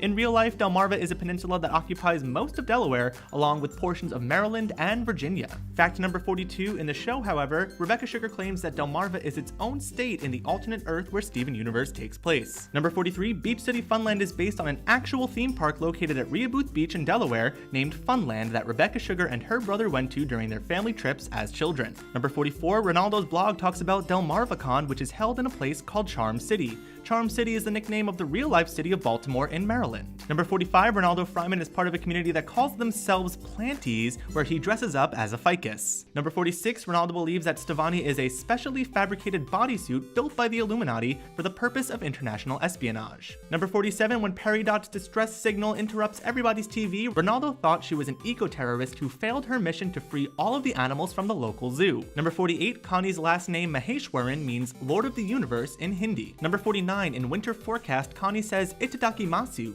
which is a Japanese expression said before eating. Number 50, Connie was once referred to as Steven's girlfriend in commercials in Portugal, sparking YouTube conspiracies that they would eventually date. Number 51, Ian Jones-Quartey revealed that Connie's parents' first names are Doug and Priyanka. Number 52, Greg is a fan of the band Queen. In The Message, the Queen album News of the World can be seen inside Greg's van. He also owns a poster of Queen's 1975 album A Night at the Opera. Number 53, Greg single-handedly pays for all the expenses of Steven and the Crystal Gems. Number 54, he might pay for all of this through his own car wash, which he owns and operates. Number 55, the name of Greg's car wash, It's a Wash, is a play on the business term awash. A wash is a business decision that isn't profitable enough to be called a success, nor is it costly enough to be considered a failure. Number 56, Estelle feels voicing Garnet comes to her naturally because of how similar the role is to her personal life. She was the oldest of 9 children and acted as a responsible mother figure and leader of the bunch. Number 57, Rebecca Sugar's favorite song in the series is Stronger Than You. The song is special to Sugar because she got to musically collaborate with Estelle, who she deeply respects as a musician.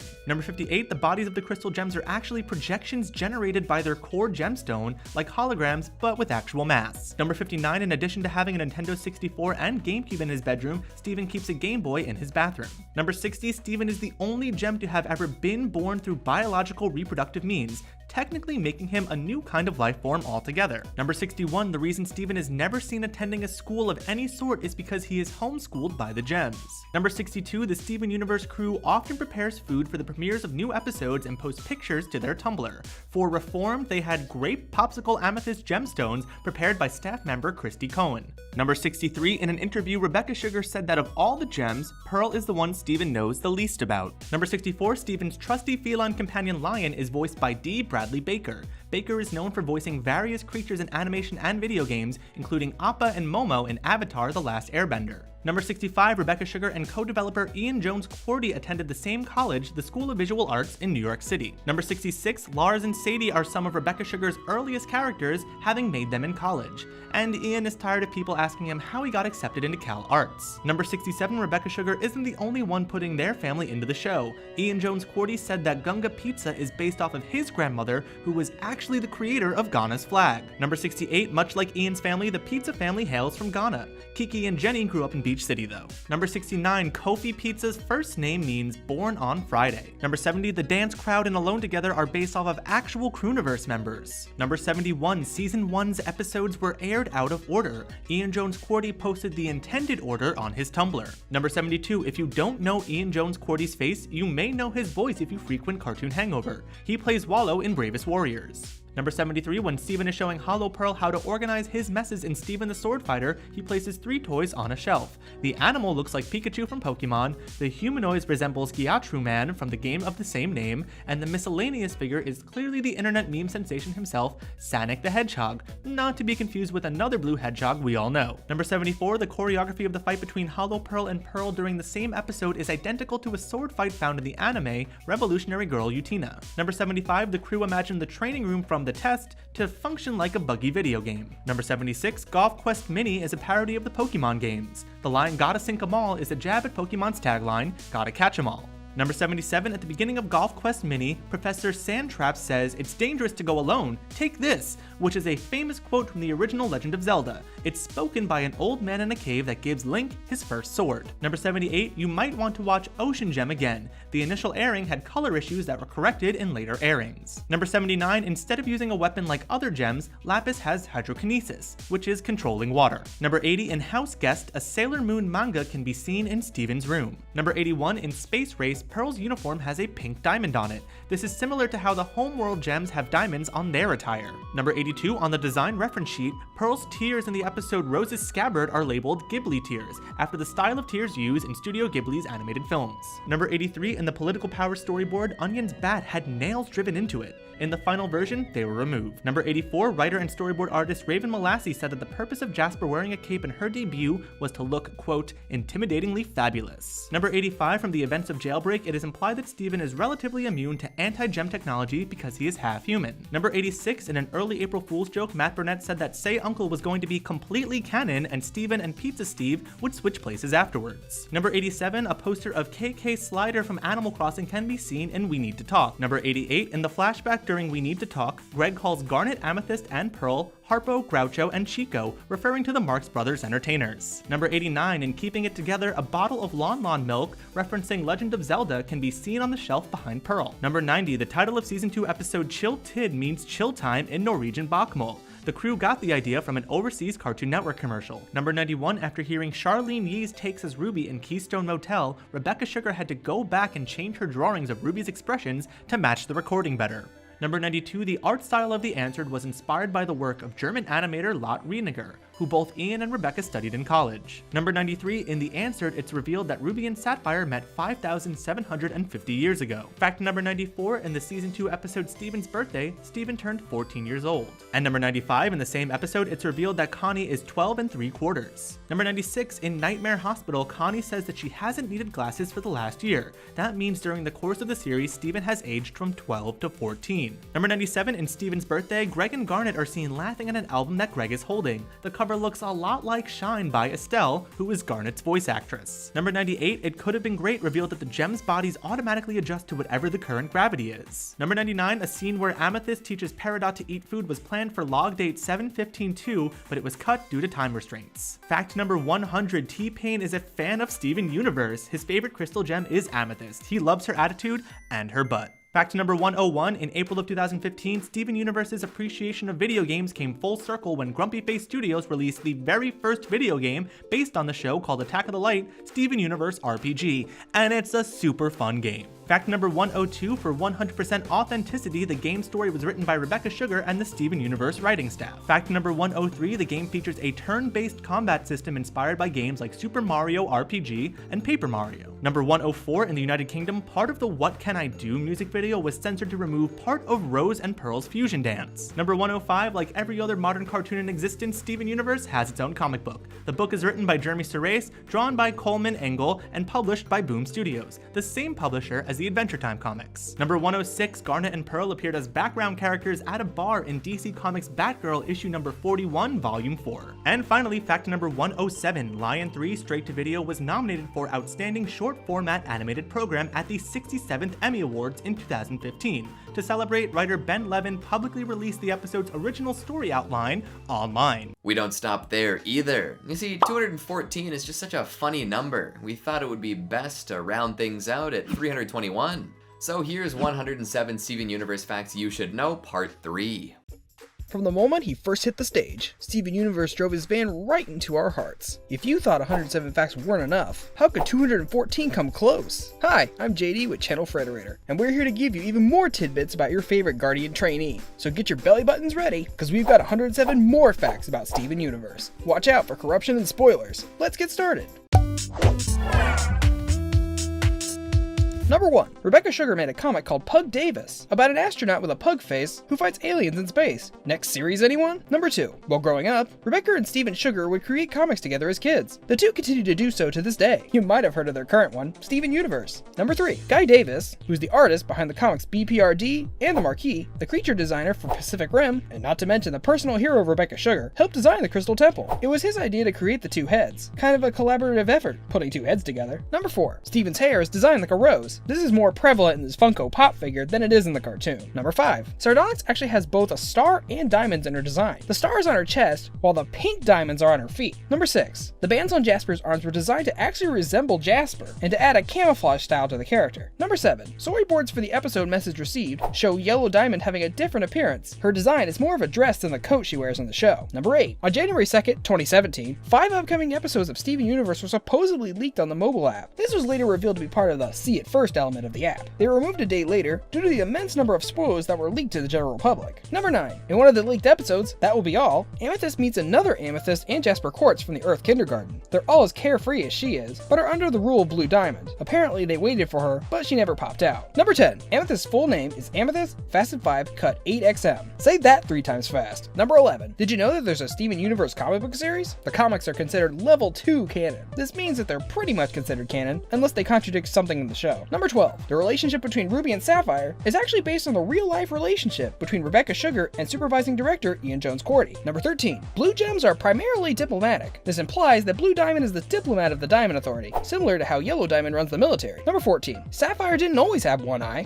It was an idea that came up later on in development. Number 15. Raven Mollissey introduced the idea of Sapphire referring to sight and seeing, and Ruby referring to touch and feeling, something they have kept up in the show since the first episode. Thanks, Raven. Number 16. Rebecca Sugar said that if Connie were a gem, her gem would be teal. Sugar said that she has the diplomatic skills of a blue gem, but she also likes to take action. She would be a gem that would be between blue and green. Number 17. Garnet is the first ever fusion between 2 different kinds of gems. It was considered a great disgrace. Guess they're not very progressive. Number 18. A fusion is less stable if the gems are out of sync with each other. Synchronizing has to be done physically, mentally, and emotionally. This is why Opal and Alexandrite tend to fall apart, while Garnet and Stevonnie do not. Number 19. Unlike the other crystal gems, it seems that Steven doesn't need to dance in order to fuse with others. He only needs physical contact. This is shown in 2 different battles with Jasper. When forming Stevonnie, Steven and Connie simply run at Jasper hand in hand, and are shocked to find when they fused. The same can be said when Steven and Amethyst form Smoky Quartz, simply by hugging. Number 20. Rebecca Sugar wrote part of the expanding opening for the Crystal Gems song while going through airport security. She now can't separate the two. Number 21. With all of the songs she's written for Steven Universe, Rebecca Sugar is actually most proud of the song Everything Stays that she wrote for Adventure Time. She hopes to one day write a better song for her own show. show. Number 22. When asked why she decided to kill off Steven's mother, Rebecca replied, "Is she dead?" Whether this refers to her gem being part of Steven or something deeper remains unclear. Number 23. Jennifer Paz, the voice of Lapis, was almost cast as Amethyst. That's a lot of almost gem switching. Number 24. Originally, Shelby Rabara, the voice of Peridot, auditioned for the role of Garnet. That definitely would have been a very different character. Number 25. Peridots are actually found in lava and meteorites, which is similar to our gem, who came from space in order to find the cluster hidden deep within the Earth. Number 26. Gems actually don't have physical forms. Their bodies are basically holograms with mass. It's why they poof and can change their appearances. Number 27. Gems automatically manipulate their own gravity. This is due to gems constantly traveling to distant worlds. Their bodies naturally adapt to any planet or moon. Sadly, Steven doesn't have that skill. Number 28. When Steven was a baby, the crystal gems each assumed Rose was part of Steven. Garnet thought she was fused with a part of Greg. Amethyst thought she shapeshifted, and Pearl assumed if they pulled out her gem, she'd be back. We still have no idea what would happen if she did. Number 29. Turns out Greg's real last name is DeMeo. He changed it years ago to Universe. Steven thinks DeMeo is a lot cooler than Universe.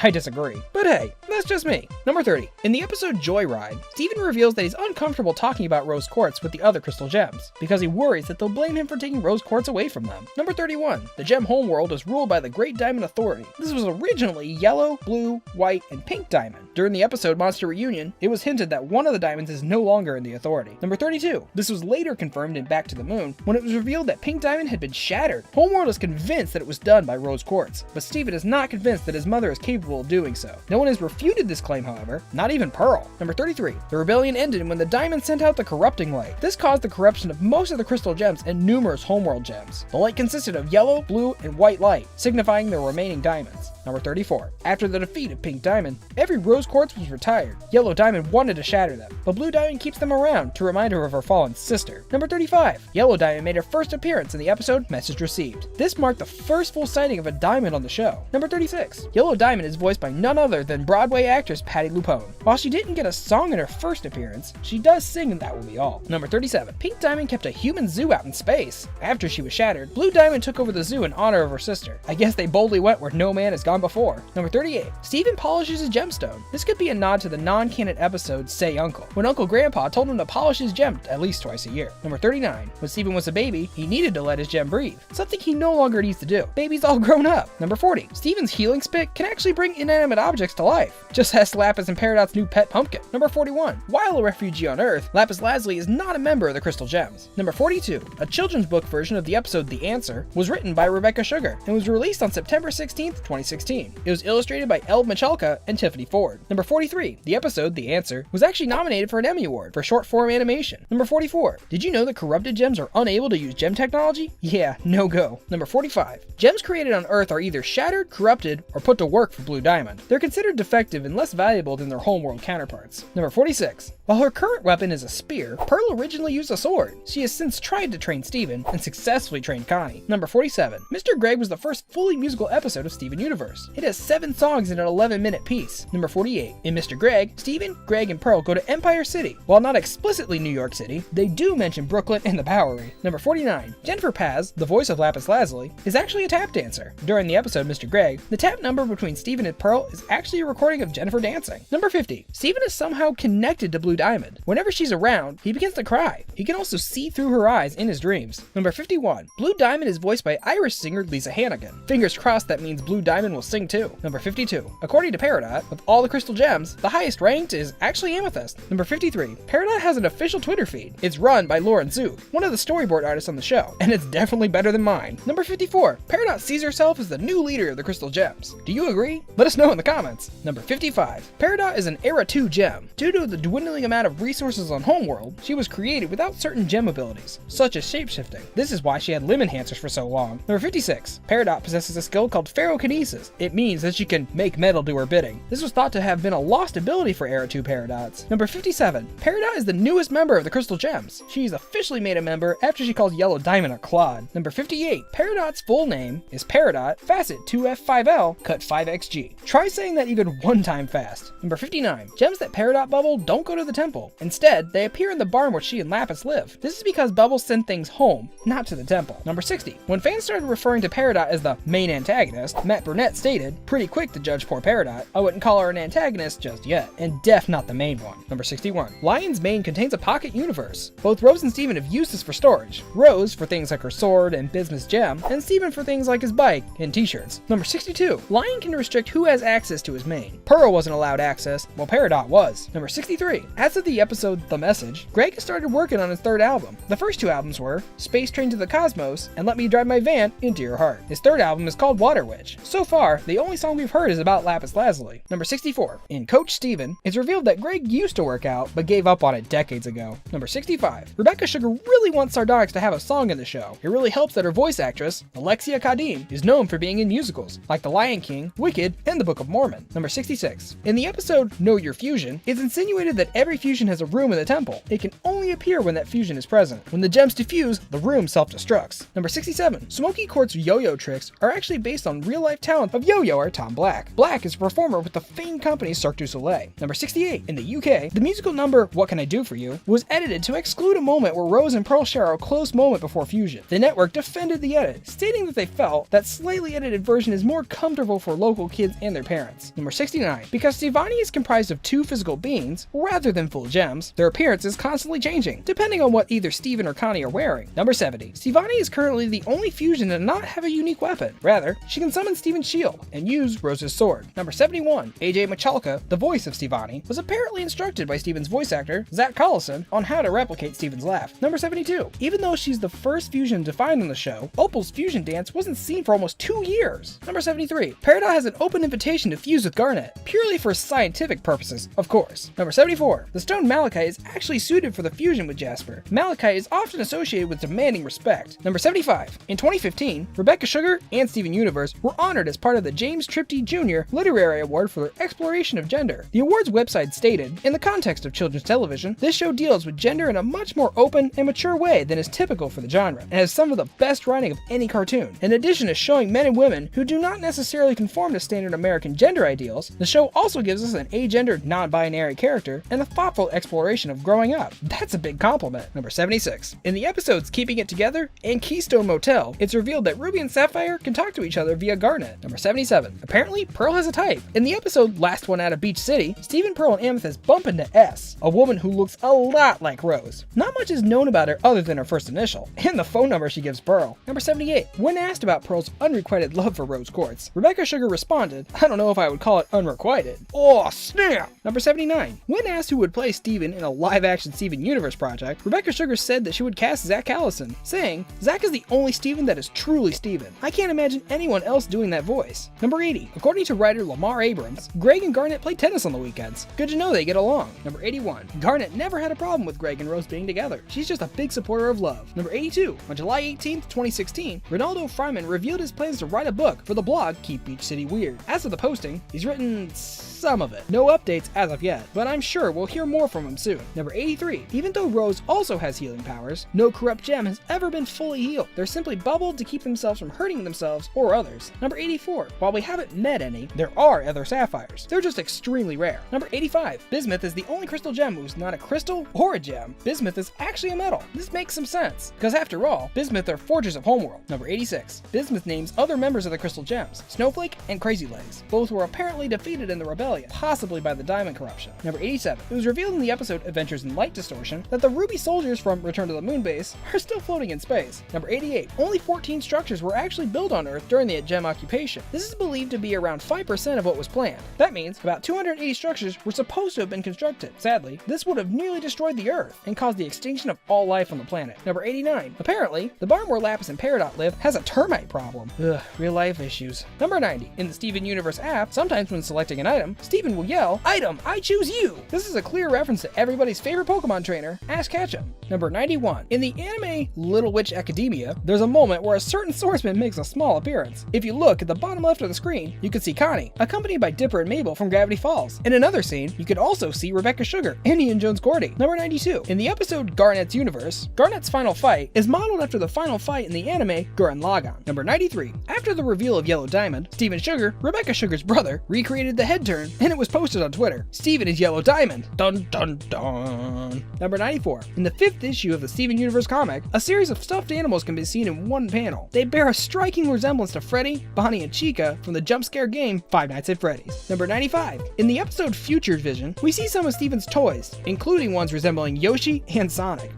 The staff likes video games much. Number 96. When Peridot gets Greg's old tablet, there are some real-world apps actually on it. We can see a variant of Facebook, YouTube, Instagram, Vine, and Tinder, to name a few. Who knew Greg was trying to move on? Number 97. In the episode Say Uncle, Uncle Grandpa tries to help Steven use his shield. One of the tools he uses is called the Beezooka. The bees that come out bear a striking resemblance to the Pokemon Beedrill. Number 98. In the Steven Floats episode, a red exclamation mark appears next to Garnet, followed by a quick alarm sound.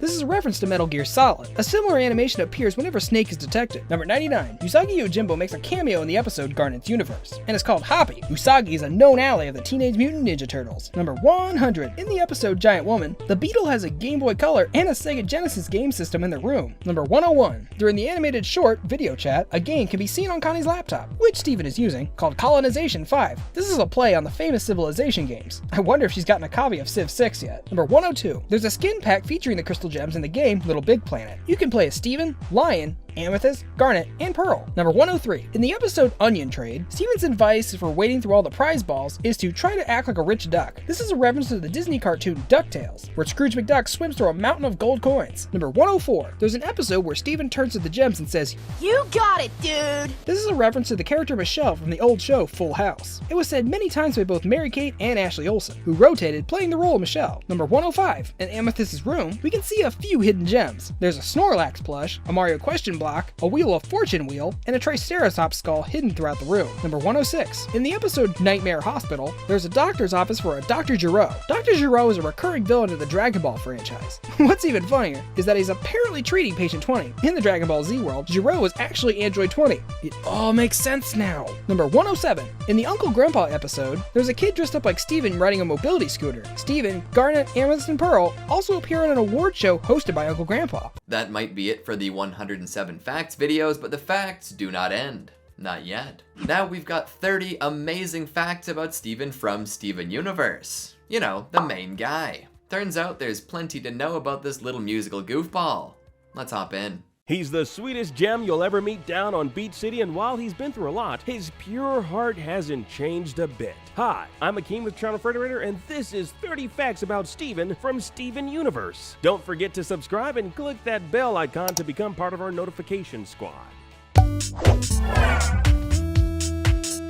Now, as you may know by now, Rebecca Sugar's younger brother, Steven Sugar, inspired the main character of the show, Steven Universe. Steven is the only gem to ever have been born through biological reproductive means, technically making him a new kind of life form altogether. When Steven was a baby, he needed to let his gem breathe, something that he no longer needs to do. Baby's all grown up. Our sweet little boy even polishes his gemstone. This trait could be a nod to the non-canon episode Say Uncle, when Uncle Grandpa told him to clean your gem at least twice a year. Good morning. Man, I miss those good mornings. Steven's hair bears much resemblance to a rose. This design detail is more prevalent in his Funko Pop figure than in the cartoon. In the episode Joyride, Steven reveals that he is uncomfortable talking about rose quartz with the other crystal gems because he worries that they will blame him for taking rose quartz from them. We all know deep within ourselves that this is indeed not the case. Steven's last name would have been DeMeo if Greg hadn't changed his name to Universe years before Steven was born. Steven thinks DeMeo is a lot cooler than Universe, but on what planet did he get that idea? See what I did there? Steven is the only character who has appeared in every single episode so far. He has also cried more than any other character in the series. In season 4, he cries Blue Diamond's tears. He can also see through her eyes in his dreams. This relates to his power of astral projection. In season 3's episode, The New Lars, Steven can project his mind into Lars's body. In Kiki's pizza delivery service, he can enter Kiki's dreams. He can also float, summon Rose's shield, create a bubble, and fix things with his spit, like gems or Connie's eyesight.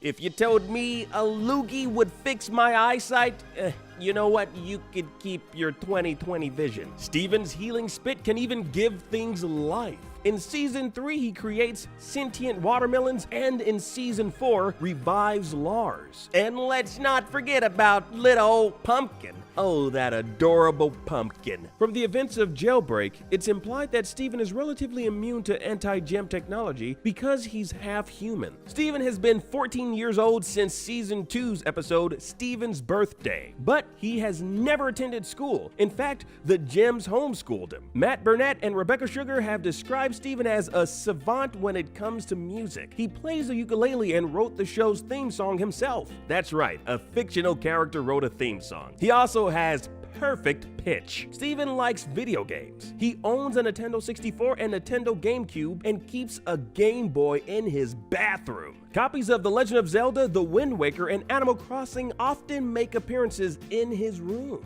So has manga. A volume of the Sailor Moon manga rests on Steven's nightstand in Season 1's episode, House Guest. She is the one called Sailor Moon, and he is the one called Steven Yu. When Steven is showing Hollow Pearl how to organize his messes in Steven the Sword Fighter, he places 3 toys on a shelf. The animal looks like Pikachu from Pokemon, the humanoid resembles Gitaru Man from the game of the same name, and the miscellaneous figure is apparently the internet meme sensation himself, Sonic the Hedgehog. Not to be confused with another blue hedgehog we all know and love. Steven's birthday is August 15th, the same day Steven Sugar was born. Coincidentally, this means that Steven Universe's birthstone is Peridot, who is the quirkiest friend anyone could ever ask for. The fusion of Steven and Connie, Stevani, does not have a specified gender. Stevani uses gender-neutral pronouns such as they and them. Because Stevani is comprised of 2 physical beings rather than full gems, their appearance is continuously changing depending on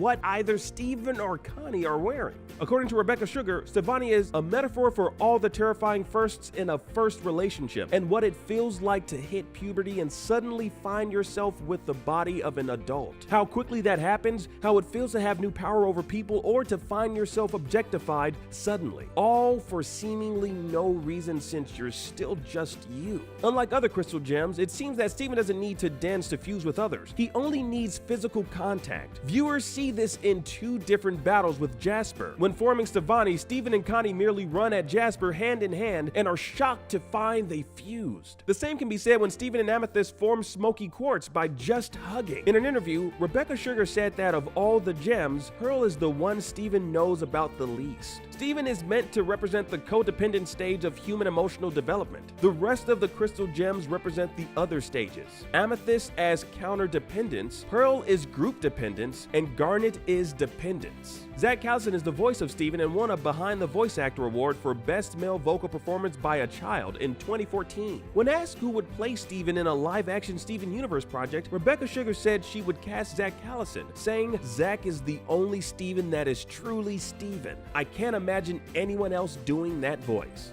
Surprised she didn't say her brother, Steven Sugar, but you know what? I can totally rave to that. Garnet's worth a deep dive or 2 as well, yeah? Somehow we found a bonus 5 for her too. This is 35 amazing Garnet facts. She's the baddest and most grounded of all the crystal gems. Hi, I'm Akimba Channel Frederator, and this is 35 facts about Garnet. Don't forget to subscribe and click that bell icon to become part of our notification squad. Garnet's moves are inspired mostly by a dance style popularized in the LGBTQ clubs in the 70s called whacking. Rebecca Sugar says she also pulled a bit from the hand movements of Garnet's voice actress Estelle. Sugar gave the crystal gems the same personalities that she imagined real gems hold. For example, she sees raw garnets as mysterious with just a little bit of red peeking through from within the stone. Fitting with the show's musical theme, Grammy-winning musician Estelle plays the role of Garnet, who happens to be Garnet's favorite musician. Go figure, huh? In fact, other than Alexandrite, all of Garnet's fusions are voiced by talented artists in the music industry. Grammy-nominated artist Nicki Minaj voices Sugalite. Garnet's fusion with Amethyst. Sardonyx, Garnet's fusion with Pearl, is voiced by Alexia Kadine, an acclaimed English musical theater actress. Garnet was the first ever fusion between two different kinds of gems. The gem homeworld considered Garnet's existence to be a great disgrace. One of the reasons Garnet loves Earth is because she feels free to live there as a fusion. According to Ian Jones-Cordy, Rebecca Sugar has been planning for Garnet to be a fusion long before the show debuted. Sugar also knew she wanted Garnet to be a combination of Ruby and Sapphire. Before the reveal, there were subtle hints that Garnet was a fused gem. One clue remains in the Steven Universe intro. There are 2 shooting stars on Garnet's title card instead of 1. Before confirming Garnet's true identity as a fusion, the Steven Universe crew had multiple moments where they believed their clues were too obvious. They were sure on numerous occasions that fans were going to catch on, and a lot of us theorists online did.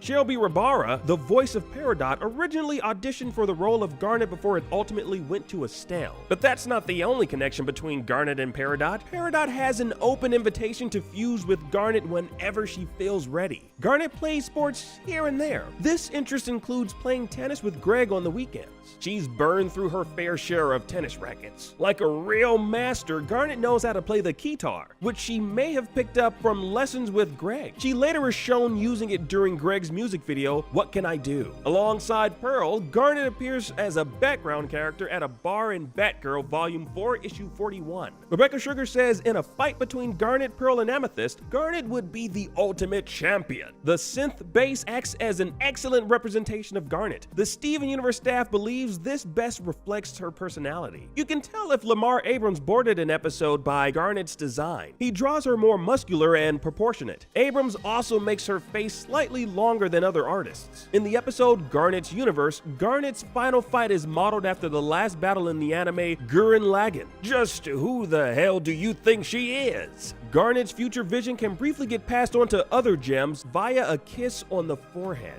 Her third eye holding her future vision could be a reference to the meditation style, which results in opening one's chakra or third eye. Chakra is a tenet of several religious traditions, including Hinduism and Buddhism. Garnet's character pulls other things from Hinduism as well, specifically the Hindu god Ardhanarishvara. Like Ardhanarishvara, Garnet was created as a product of love between two deities with opposing personalities. The similarities continue into their appearance. Like Garnet, the deity is depicted as half red and half blue. Ardhanarishvara and Garnet both have third eyes in the middle of their foreheads. Pull out your sorting hats. According to a BuzzFeed interview with Rebecca Sugar, Garnet would be placed in Gryffindor. Garnet is Estelle's birthstone, and it symbolizes peace, prosperity, and good health. She was literally born to play this role. The episode The Answer, which focused on Sapphire and Ruby fusing into Garnet, was turned into a children's book. The book release accompanied a signing where Rebecca Sugar used a unique Garnet stamp on every autograph. The stamp was retired immediately afterwards. Garnet's electric powers are a result of combining Ruby's heat and Sapphire's cold. According to the composers of Steven Universe, Garnet's bass takes inspiration from Michael Jackson. Estelle views Garnet as the grown-up of the household. She's the one with the level head necessary to keep everything sane. Speaking of Garnet's head, before settling on a cube-like afro, Garnet's hair went through many iterations. Though her hair almost always had an 80s vibe to it, one concept had it sleeker with bangs. In another version, Garnet had a flat top before they finally settled on her iconic fro. The rest of her design in the pilot took cues from 80s icons like Grace Jones and Michael Jackson. In addition to the 80s vibes, Sugar wanted Garnet to feel futuristic and outer spacey. Many of her early designs made heavy use of triangles, the most futuristic of geometric shapes. It can be a little challenging to get mouths right, so the Steven Universe staff uses a guide made by the former executive producer Ian Jones-Cordy for the do's and don'ts of drawing Garnet's lips. Before her character became finalized, Garnet was once going to be named either Zycon or Onyx. Remember when I said we were out of 107 facts videos? Well, I lied. We've got even more facts about the future. That's right, 107 Steven Universe future facts you should know. Get in there. Here we are in the future. Here we are in the future, and it's... Oh, it's already over. I can't believe we're done the show.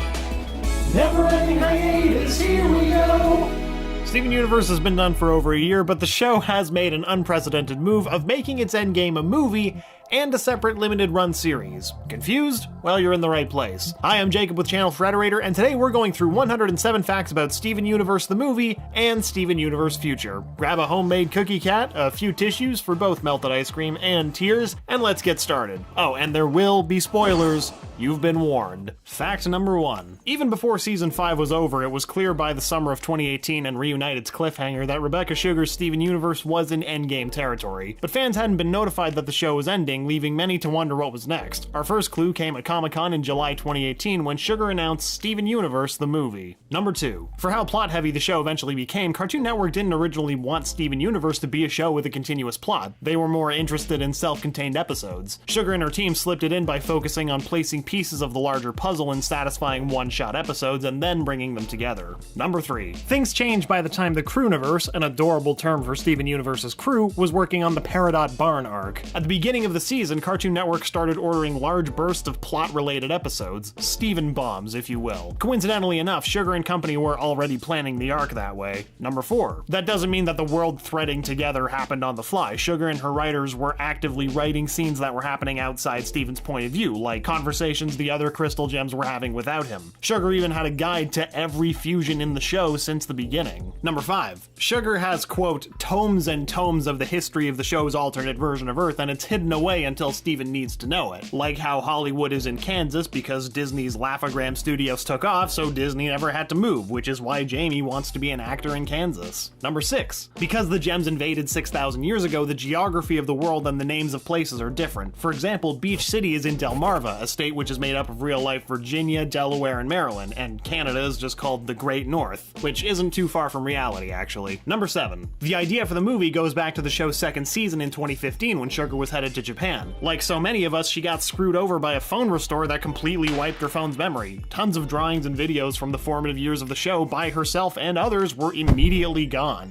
Number 8. But from that unfortunate situation, Sugar got an idea. What would happen if these characters were restored to factory settings and all their progress got wiped? Which is especially potent since we're talking about a show that's entirely about the characters' personal progressions. I think Peridot put it best in the movie when she said, I could have lost all my character development. Number 9. Cartoon Network asked Sugar to pitch a film that same year. In order for the film to be picked up for production, Sugar had to persuade the network with storyboards, imitations of character voices, and explanations on how music would weave into the narrative. Sugar describes this period as intense. Number 10. Sugar was in a huge catch-22 for writing the music for the film. She wasn't able to start writing anything until she knew that the story was approved. She then had to race against the clock to create an album of demos that the Crewniverse could storyboard to. Number 11. For so many reasons, the ramp-up to the film was a huge endeavor for the Crewniverse. The season 5 finale, Change Your Mind, was the longest episode the show had ever done. The team felt that not only did they have to keep the cylinders firing, but to fire them harder. Number 12. The team only got 1 month of rest between finishing Change Your Mind and starting the film, but Sugar wasn't able to take a break because she used that single month to write 15 or 16 songs for the film.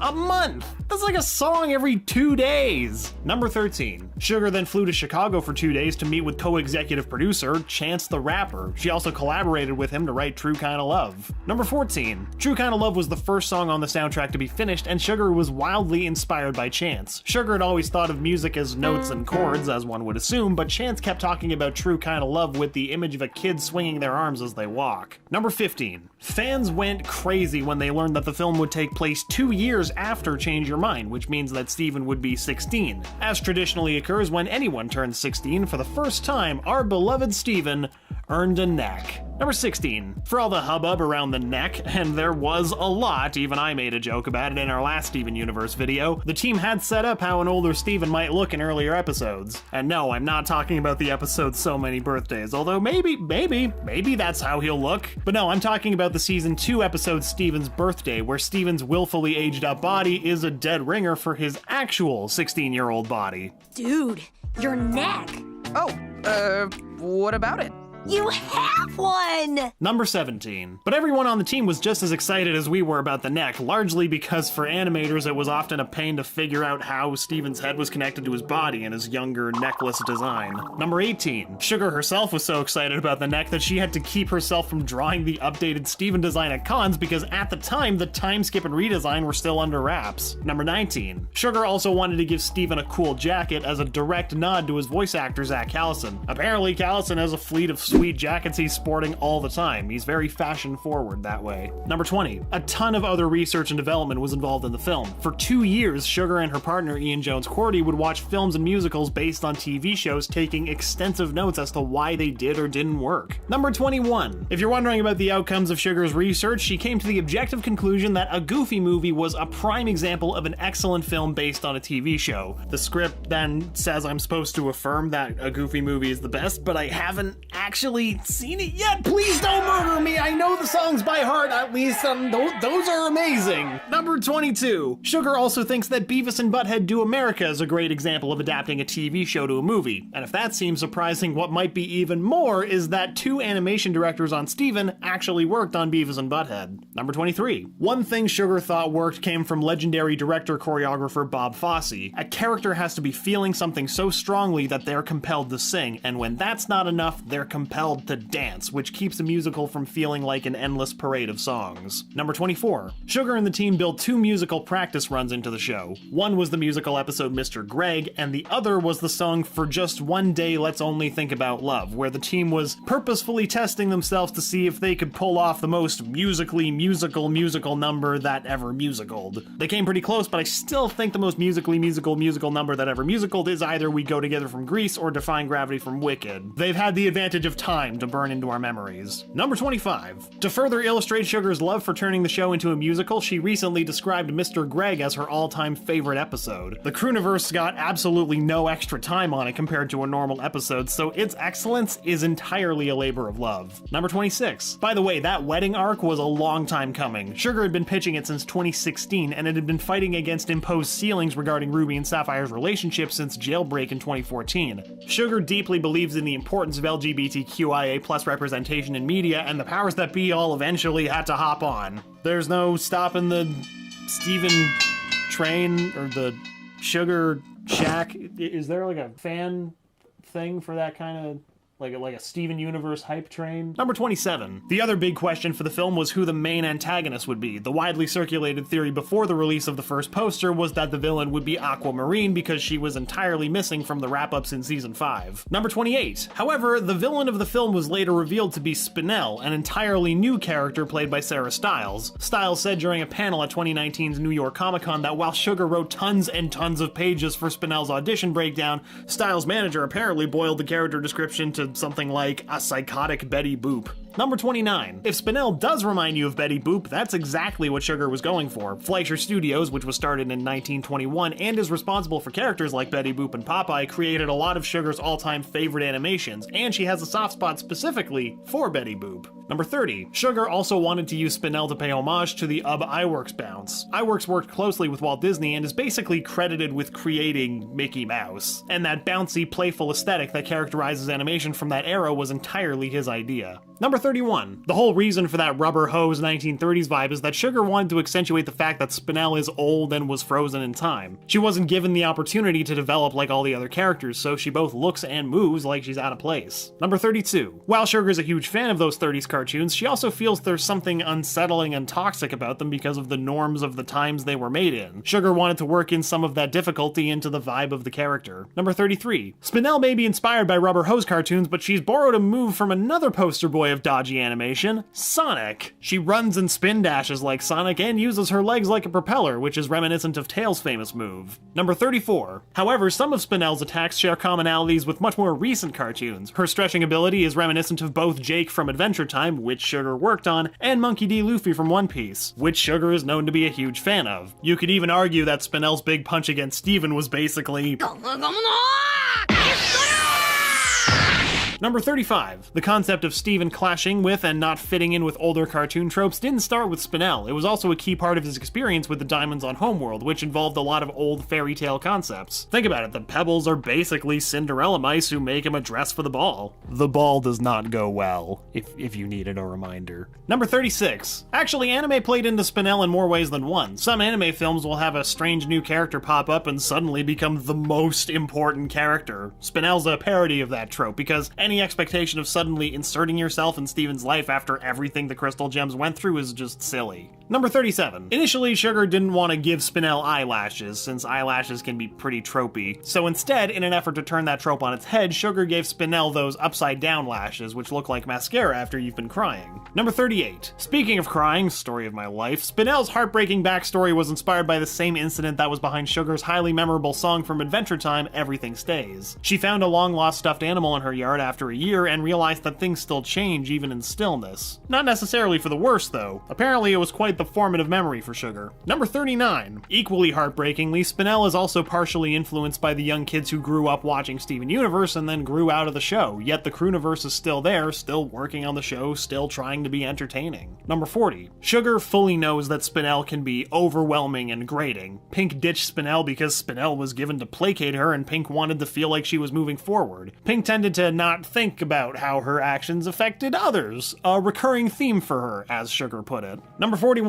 Spinell is the first character in Steven Universe that just flat out wants to hurt people, but because she's in so much pain. Sugar wanted the opportunity to explore all the dimensions of that complicated set of emotions. She even says that viewers feeling frustration towards Spinell is a totally fair reaction. Number 42. Since so many members of the Crewniverse are marginalized individuals, Spinell is meant to express the utter ridiculousness and one-dimensionality of thinking that someone else deserves to exist less, or of taking out your anger on totally unrelated parties. Number 43. Spinell's feelings are exaggerated because she's a cartoon and can be made to literally poison people, but she was inspired by attempts to interact with people who have had traumatic experiences that make it hard for them to trust other people and sometimes even actively want to hurt others. Number 44. Sugar wanted to set up a situation where Steven couldn't help someone, and so has to realize that the best way to deal with the situation is to protect himself. He can't convince Spinell to change because she needs to decide if she wants to change herself, a theme that would pop up again in Steven Universe Future, but I'm getting ahead of myself. Number 45. A lot of that idea was informed by Sugar's conversations with an anti-bullying expert who collaborates with Cartoon Network. Talking with him shaped how Sugar approaches writing, because the difference between an interpersonal conflict and a bully is that a bully wants to hurt someone. Number 46. But there was a moment where it looked like Spinell might not make it into the movie at all. Since her humor is so animation specific and tied to visuals, Sugar had an incredibly difficult time explaining the humor and importance of Spinell to Cartoon Network execs. Number 47. On a lighter note, fans were shocked by Steven and Greg's fusion, but the Crewniverse has wanted to put him out since season 1. There are many episodes about him that just never made it all the way into development. That fusion's name, by the way? Steg, but I personally prefer Grievin because it reminds me of General Grievous. This fusion will make a fine addition to my collection. Number 48. In particular, Sugar found notes from around 2013 or 14 for a Battle of the Bands episode with Steg where he was called Mr. Multiverse. Steg was always going to be this rock star radiating support and confidence. Number 49. Appropriately, Steg is voiced by an actual rock star, Ted Leo, and even more appropriately, Steg has a duet with Opal, who's voiced by Amy Mann, another rock star. What's more, Mann and Leo work together frequently and have a project called The Both. Number 50. Amy Mann was more than just a big name get. She was actually a huge influence on Sugar. As a teenager, she would listen to Mann's music while she drew comics. Number 51. So it was a dream come true for Sugar to co-write Drift Away with Mann providing the bridge. Sugar was having trouble writing sad enough lyrics, and so the two of them went back and forth, pitching sadder and sadder lyrics. Sounds like my kind of night. Number 52. By the way, you probably guessed that the film's Disney fairy tale-like opening wasn't animated by the normal studio. Instead, it was made by Chromosphere, the same studio who animated the Steven Universe Dove self-esteem shorts. PSAs on Cartoon Network where Steven Universe characters coached viewers through self-esteem issues issues and body confidence. Number 53. Sugar wanted the takeaway from the film to be that it's okay to be a work in progress. There's this sort of false promise made by stories that there's gonna be an end, but you don't stop growing. If you wanted to stop growing, it's gonna be really hard when bad things keep happening. 2020 mood. And very much on that note, number 54. Part of what Sugar wanted to show with the movie is how much Steven has grown up and how the events of Change Your Mind allowed him to shed a lot of his insecurity. But there's obviously a lot more to explore there, and the Crewniverse couldn't explore everything they wanted to in just one movie. Number 55. But after the movie came out, there was an eerie silence from both Cartoon Network and the Crewniverse on whether there would be a new season. After the film's release in September of 2019, fans had absolutely no idea what the future of the show was. Number 56.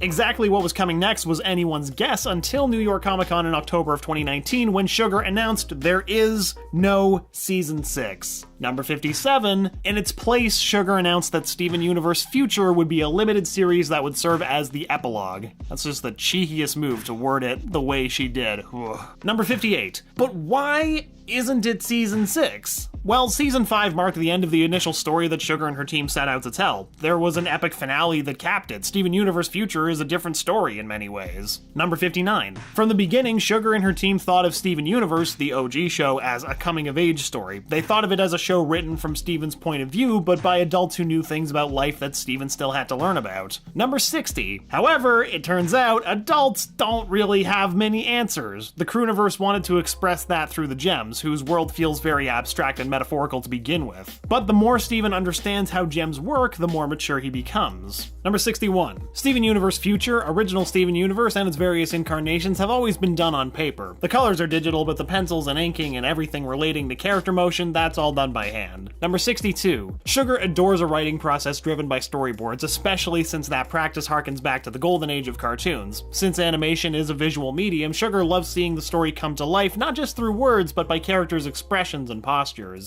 Number 63. If this wasn't already obvious, Sugar deeply values her team. She learned on Adventure Time that a team brings a ton to a show, so big decisions on Steven are made collaboratively. Number 64. That doesn't mean it's always easy, though. There have been a number of heated arguments among the Crewniverse, but the show always comes out better for it. In fact, the climax of Change Your Mind, with the two Stevens, was the result of an intense argument. Number 65. One signal that Steven Universe Future was a completely new series is the theme song. Gone is the 5-season classic We Are the Crystal Gems. Instead, at the 2019 New York Comic Con, Sugar announced the new series with its new opening sequence, which is set to a retooled version of Happily Ever After from the movie. Number 66. Steven Universe Future isn't dismantling the Happily Ever After that the movie set up with some big new baddie, though. Instead, the series does something shows never do. Show the very personal battles with trauma and the struggle to find normalcy after the big climactic battle. Number 67. Sure, the show digs into what life is like now in Era 3, i.e. the era where gem wars have halted and peace takes hold, but the notion of spending a show's entire final season with the character confronting the trauma he incurred during the rest of the series has honestly never been done before, not that I can remember at least. Number 68. Heartbreakingly and ironically, Sugar even acknowledges that Steven's behavior in Future is specifically not unlike Pink Diamond's behavior before him, meaning he's avoiding difficulties within himself. Number 69. Sugar and her writers were actually just as confused about what should be next for Steven as Steven is in the show. They landed on the idea that Steven would want to get married because he loves weddings and he loves love, and doesn't that just make sense? Number 70. Hence the events of Together Forever. Sugar and the writers figure that since Connie has so much more figured out, and since Steven has not taken his own time to do that, just disappearing into their relationship would be appealing to him. Number 71. But before we get there, we have to build up Steven's uncertainty over the course of several episodes. He also has to knock it all in our brains that he's old enough to drive now. Fans with excellent memory will recognize his car as Greg's Donde Supremo, the dream car he purchased in Beach City Drift. Number 72. He also might have noticed that Connie's studying pose is a dead ringer for our hero, the lo-fi hip-hop beats to study relax to girl. The girl, by the way, was inspired by this scene from the 1995 Studio Ghibli film Whisper of the Heart, which makes it a doubly on-brand reference for this show to make. Number 73. For another memory test, you might recall that Bismuth mentions her pal Snowflake in her titular episode. Bismuth believes that Snowflake was shattered during the rebellion, but we learn in Change Your Mind that she was actually corrupted, and now she's good as new. Number 74. That might all serve to explain why Snowflake has been a supporting cast member member of choice in Little Homeschool, and perhaps why Snowflake gets the honor of being voiced by Ian Jones-Cordy. Number 75. Though perhaps the award for Best Newly Uncorrupted Gem should go to Larimar, who loves screams to a disturbing degree. Larimar is voiced by D. Bradley Baker, a legendary voice actor who has voiced tons of random characters on the show, most notably Lion and Frybo. Number 76. Since Rose Quartz wasn't actually a Rose Quartz, the 3 Rose Quartz that we meet in Rosebuds are the first actual Rose Quartz we meet in the show, since all Rose Quartz gems were bubbled in Pink's zoo as a reaction to the rebellion. Number 77. All 3 Rose Quartzes are voiced by Kimberly Brooks, who has been the show's go-to actress for Quartz and Jasper soldiers. She also plays the Jasper, the one that we're so familiar with. Number 78. In volleyball, we learned that Pink Pearl was under White Diamond's control for 8,000 years after her time with Pink Diamond, which means that we now finally know that our Pearl is 8,000 years old. I love your energy. It reminds me of when I was younger.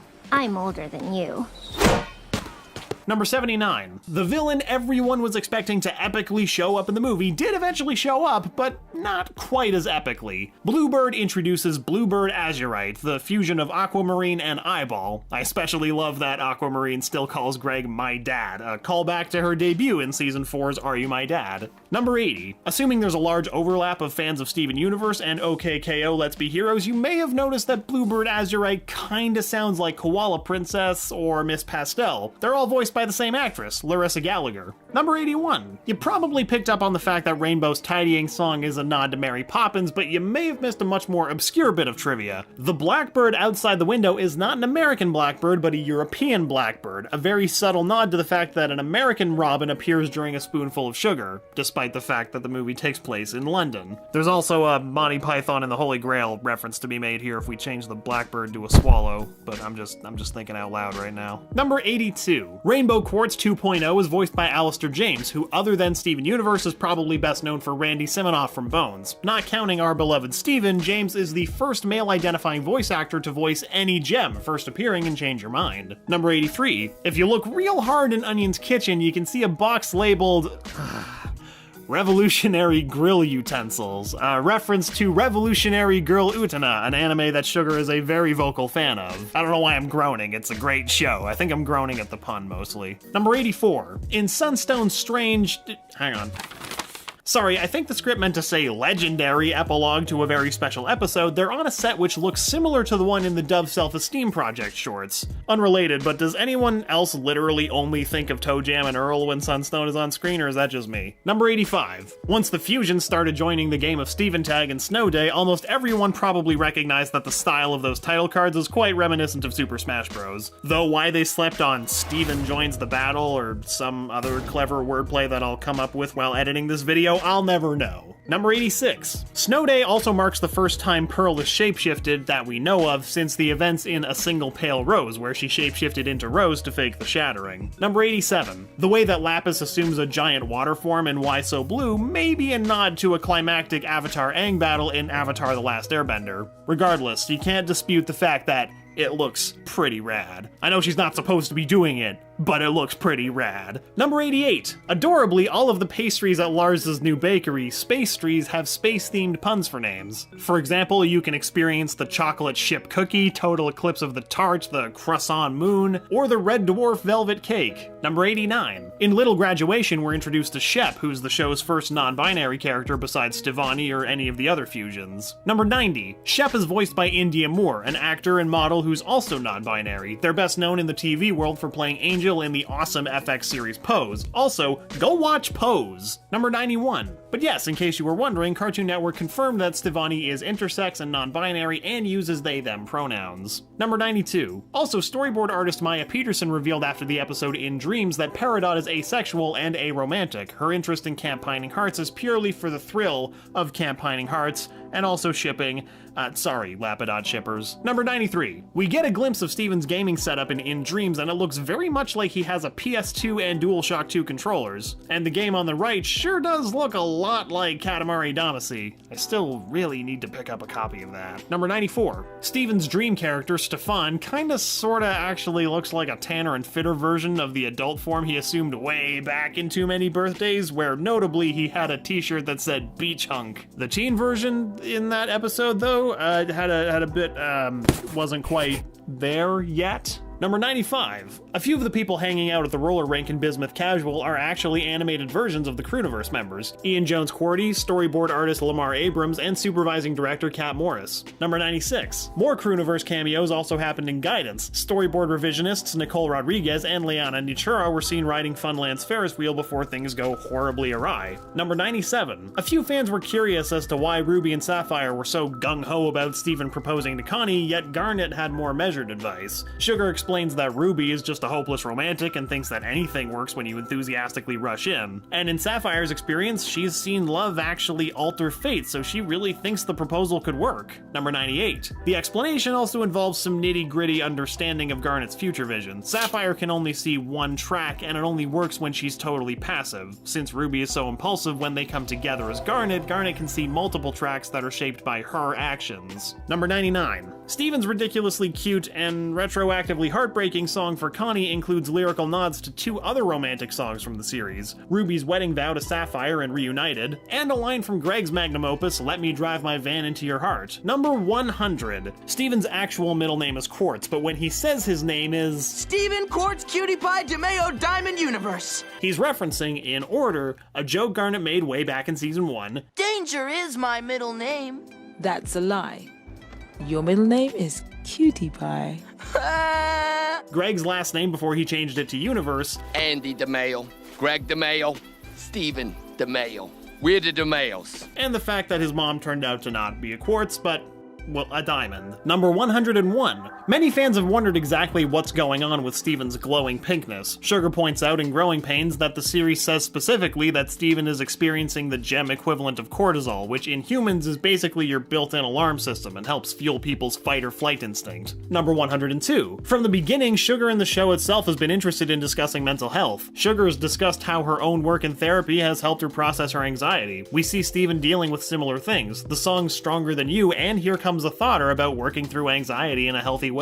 Number 103. Steven's traumatic experiences would come to a head in fragments. After struggling with his powers, Steven goes to train with Jasper and commits his first, and hopefully only, shattering of a gem. The following scene of resurrecting Jasper quite geniusly parallels the first sequence we see in Future, kinda corrupting the innocence of the uncorrupting that this process is for. Anyway, number 104. In the following episode, Everything's Fine, Steven calls himself a monster and then literally turns into a pink gem Godzilla. Then, in I Am My Monster, the climactic battle of the series begins. Interestingly enough, it's the only episode outside of Steven's point of view that isn't someone recounting an event to him. Number 105. There's a bittersweet detail hidden in the series finale, The Future. Onion can be seen wearing the cheeseburger backpack as he waves goodbye to Steven. At least has gone to a good home. But it is Onion, so maybe I shouldn't assume. Knowing Onion, he might have stolen it. I don't know. Number 106. What better way to end a beloved series than with a song? As Steven heads out on his road trip, he plays on the radio Being Human, which Sugar considers the song of the final episode. Sugar says that she wanted the weight of it not to just be that you're hearing it in the episode itself, but that it's been on the horizon for you this whole time. The end credits, and fittingly end series song, was written by Sugar and performed by singer-songwriter Emily King. King's Can't Hold Me was also featured in Bismuth Casual. And number 107, Sugar's note ahead of the premiere of the final 10 episodes was beautifully heartfelt. Quote, "It has been an eye-opening experience to meet the community that has come together around the show. I have been so moved and have felt so seen. Though our epilogue series is coming to a close, please trust that like us, these characters will always be growing, changing, and supporting each other. From the bottom of my heart, thank you so much for watching our show." Your head is now absolutely brimming with facts, which is a good thing. But how important is each of those facts? Can you rank them? If you had to pick out the 7 most important, what would you come up with? If all that sounds like too much work, don't worry, we've already done it for you. This is 7 important Steven Universe moments. I think we can all agree that Steven Universe is a cartoon loved by many, if not most, animation lovers. It pushes the boundaries with its representation of the LGBT community and teaches us a lot more about love than most other shows do today, among some other pretty cool things too. Hi, I'm Kelsey at Frederator, and today I'd like to count down the 7 most important Steven Universe moments, just in time for In Too Deep too. Now, of course, this list is a personal opinion, and we'd love to hear which moments would have made your list in the comments below. For number 7, let's take it a little easy before we get into the depth of this show. This spot is going for Greg Universe's often quoted reminder that if every pork chop were perfect, we wouldn't have hot dogs. Now, I know this sounds a little bit silly, but there's a reason why I put it on the list, okay? I'm going to take into account the fact that this show is aimed towards children, but is also viewed by many adults. The notion from this constant quotation is particularly meaningful for kids because it reminds you that it's okay to not be perfect, and it's okay to make mistakes because good things come from them. This is equally as important for adults and young adults because it's okay to fail a college class, and it's okay to not nail your interview as long as you're learning and trying harder next time that you do it. Number 6, Garnet offering to fuse with Peridot. Granted, this list has its fair share of fusion moments, but fusion is a huge part of the show after all. For those of you who are new to Steven Universe or perhaps just stumbled on this video in the depths of YouTube, fusion is when two gems, the characters, will dance together and basically merge into a bigger, more powerful being. Most gems use it to help win a fight or to do tasks like moving big objects, but there are other reasons as well. When Garnet first meets with Peridot, without chasing her around that is, she is very wary about being around her, seeing as Peridot is a homeworld gem who wants to destroy the Earth, whereas the crystal gems, aka Garnet, Amethyst, and Pearl, are living on Earth to protect it. However, Garnet begins to warm up to Peridot the longer that she stays around. In the episode Log Date 715-2, we find out that Peridot wanted to learn why Garnet stayed fused all the time, and even offered to attempt to fuse with her. While it really didn't work out, it's still sending a strong message of tolerance, acceptance, and eventually, friendship. Number 5, Stefani. That's right, more fusion. In Stefani's debut episode, Alone Together, we come face to face with sides of Steven and Connie we haven't really seen before when they accidentally fuse together. Although the fusion isn't very stable, as seen by their minds fighting each other, it still has some important lessons to teach. According to Rebecca Sugar, the creator of Steven Universe, Stefani is a metaphor for all the terrifying firsts in a first relationship and what it feels like to hit puberty and suddenly find yourself with the body of an adult, how quickly that happens, and how it feels to have a new power over people or to suddenly find yourself objectified, all for seemingly no reason since you're still just you. Number 4, Pearl's weaknesses. In the episode Coach Steven, we meet Sigilite, the fusion of Amethyst and Garnet, which apparently is much to the dismay of Pearl. In the beginning, it seems as though Pearl just doesn't like the fusion because of how reckless she is. However, as we go through the episode, we learn more about how Pearl doesn't like her simply because of how strong she is and how weak she makes Pearl feel in comparison. But it does get better once we learn that Pearl is strong in the real way as she sings her song for this episode. Her realization of this is what helps her to separate Sigilite back into Amethyst and Garnet respectively. Pearl's love for Rose. Now this one goes hand in hand with the last one, but I'd like to point out some other things as well. Let's start by saying that first of all, this scene was terrifyingly sad. Pearl watches Steven pretty much fall to his death, but is too distraught and overwhelmed by her feelings for Rose Quartz to even go after him or try to save him. He does end up alright though. Once he sits and talks with her for a little bit, she reveals what happened the day Rose decided to become a crystal gem and fight for the Earth, and how Pearl decided to stay. It's a pretty emotional episode, and I won't lie, I've cried just about every single time I've watched it. Sworn to the Sword. Connie and Pearl have a very special mentor-student-like relationship, as seen in the episode Sworn to the Sword. Pearl is also the only crystal gem that Connie has really had an extended amount of screen time with. She's very passionate about fighting alongside Steven and protecting him, which was the push that Pearl needed in order to agree to teach Connie how to sword fight. It's a strong parallel to Pearl's own relationship with Rose Quartz. However, Steven was made very uncomfortable by Pearl's own self-doubt and her need to call herself and Connie disposable, if you will. When Steven runs into the fighting arena to find Connie, he is confronted by a hollow Pearl and nearly scared stiff. That's where Connie comes out and stabs her, making her disappear. Steven in turn then saves her from a hollow Pearl, and so forth, really proving that they are equally as important to each other and can both fight the same battles just as well as the other can.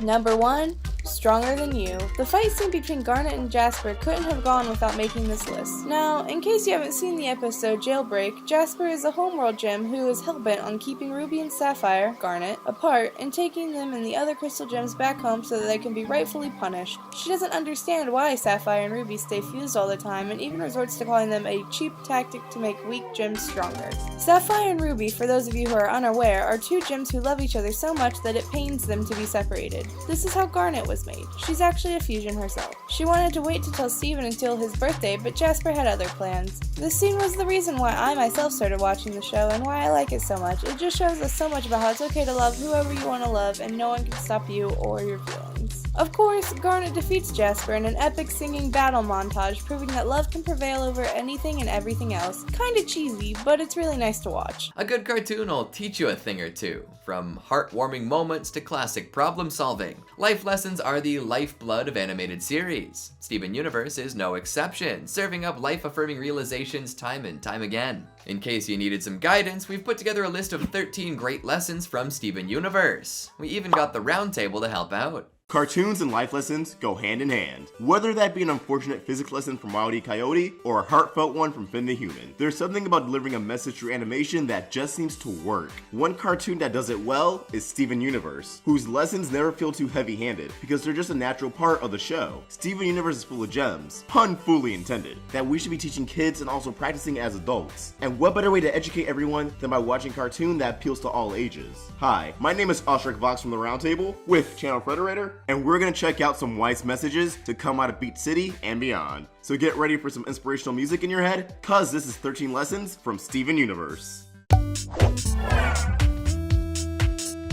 Number 1, take care of yourself. In the episode, Kiki's Pizza Delivery Service, Kiki has a hard time saying no to her sister Jenny and thus devotes all of her extra time to taking care of her sister. What Jenny doesn't see though, is that all this work is starting to weigh down on Kiki and is giving her nightmares. Steven reminds Kiki, and the viewers, that the most important thing to do is take care of yourself before you take care of others. Saying no is something that kids and adults both struggle with, and it's wonderful that Steven Universe reminds us viewers it's okay to do so. The episode reinforces the importance of knowing your limitations before adding more onto your plate, or in Kiki's case, for adding pizza boxes to your delivery route. Number 2, it's okay to have negative emotions, so long as you don't let them get the best of you. In Mindful Education, Connie gets wrapped up in an incident that happened at school where she accidentally hurt someone. The moment plagues her all day, but with the help of some guided meditation, courtesy of Garnet, she is able to let go of the moment and move on. Everyone can get tangled up in anxiety or regrets, and Garnet's song, Here Comes the Thought, reminds us that having bad thoughts isn't necessarily a bad thing. Animated shows often preach that relentless positivity is the best way to live your life, but that isn't entirely true. As long as you can recognize bad thoughts for what they are, it will be easier to process the moment and move on. So the next time life gets you down, just try to remember Garnet's message and take a moment. It will help. Number 3, you can still make something good come out of a bad situation. Greg Universe has a catchphrase that certainly has become a fan favorite over the years. In case you haven't heard it by now, it goes a little something like this. If every pork chop were perfect, we wouldn't have hot dogs. And although he may be talking about pork-based food products, Greg is right. Steven often makes mistakes, but he learns from them and grows as a person and gem. Failures can be an excellent tool for improvement and future success, as long as you can look at them with an ounce of optimism, like turning an imperfect pork chop into a deliciously tasty hot dog. Unless, of course, your van and home starts floating away in the ocean, then the quote doesn't apply. Number 4, you choose your own future. When Steven learns of Garnet's ability to see the future, he quickly becomes cautious of all the possible dangers around him, and is eventually paralyzed with fear. If you spend all the time concerned about what's going to happen, you make the situation look worse. Like standing on a roof in the middle of a lightning storm worse. We're looking at you, Steven. You can't be afraid of the future, and sometimes taking a risk is the best thing you can do for your future. In the episode Future Vision, Garnet realizes that if she tells Steven about her future vision, there's a chance Steven's anxieties will consume him. But she tells him anyway because there's also a chance it would bring the two of them closer. As Garnet reminds us, millions of possibilities for the future, but it's up to you to choose which becomes reality. Whoa, deep.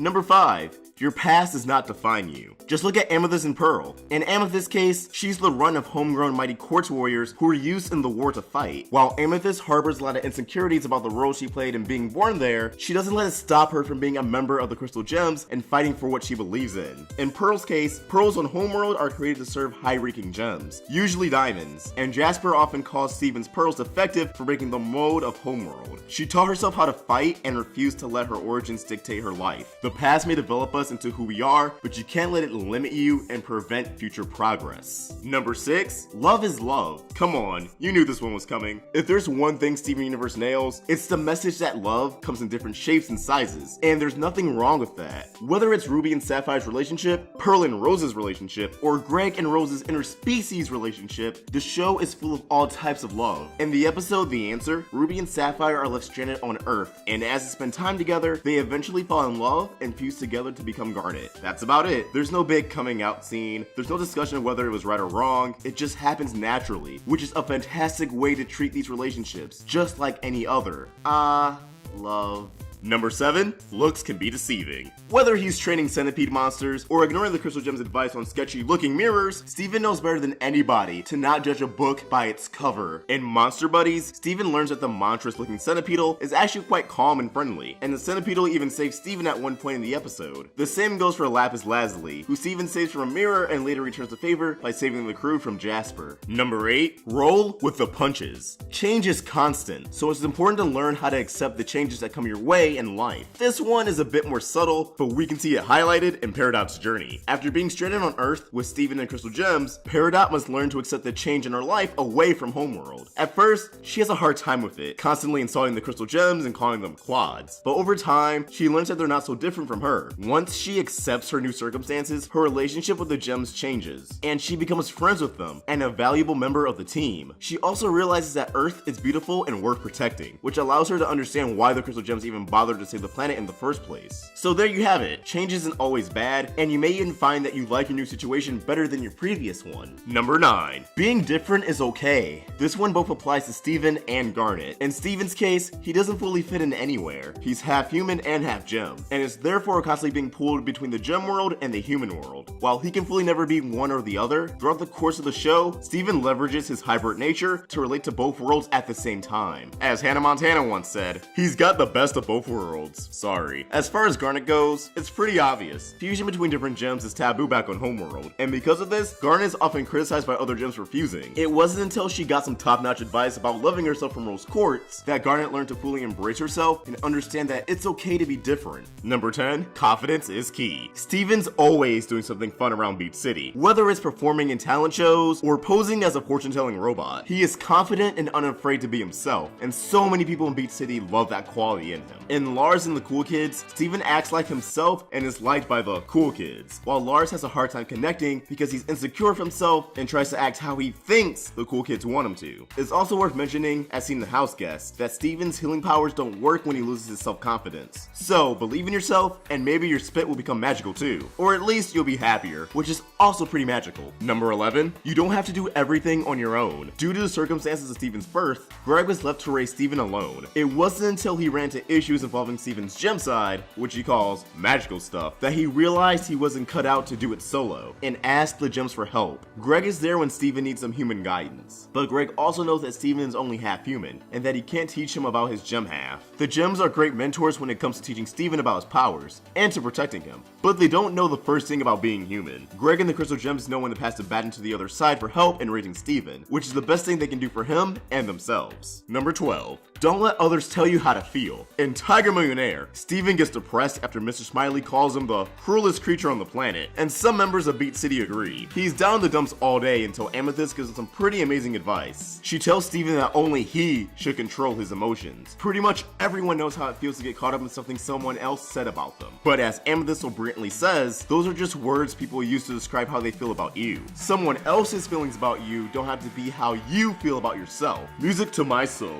Number 13, acceptance. Acceptance is somehow the most obvious and the most subtle lesson weaved in throughout the show, and that's probably because Rebecca Sugar and the Crewniverse are masters at writing. The show has been normalizing things for you, and you didn't even realize it, because it's just that good. Whether it's the Crystal Gem's non-nuclear family, Steven accepting his own place in the universe as a half-gem, half-boy, or Stevani's non-binary gender, all these things are accepted as normal, and that's just within Steven's personal bubble. Outside of his home, nearly every body type imaginable is represented in Beach City, and on top of that, the residents of the town also represent a mass degree of cultural diversity, which is fantastic. Beach City is a home to people from all walks of life, and everyone accepts each other. It is so subtle yet so seriously beautiful, and something we should all aspire to have more of in this world. One last bonus mini life lesson, cookie cats are super duper yummy, but remember to always eat the ears first. Like many ultra popular cartoons, Steven Universe made a bit of a habit of referencing other popular media. It's what the creators love, and it's what the fans want. So the next 3 videos in our mega marathon here will be dedicated to breaking down more than a handful of hilarious and fascinating references spotted throughout the series. Keep an eye out for movies, music, video games, and more. When you start to become obsessed with something, you start to revel in every possible way you can express your rampant fandom. Now, for most of us, that's buying a shirt or something. But imagine if you had your own show. You'd probably drop a lot of little nods, right? Steven Universe is chock full of Easter eggs, alluding to some truly great pop culture phenomenons. Whether it be an appearance of bee drills or an entire sequence taken from Cowboy Bebop, Steven Universe has offered up some super cool nods to keep their fans on their toes and those in the know continually delighted. I'm JD at Channel Frederator, and today we've decided to showcase a few of our favorites. Some of these you may have caught, some of them maybe you haven't, but I guarantee they're all fun. Let's check them out.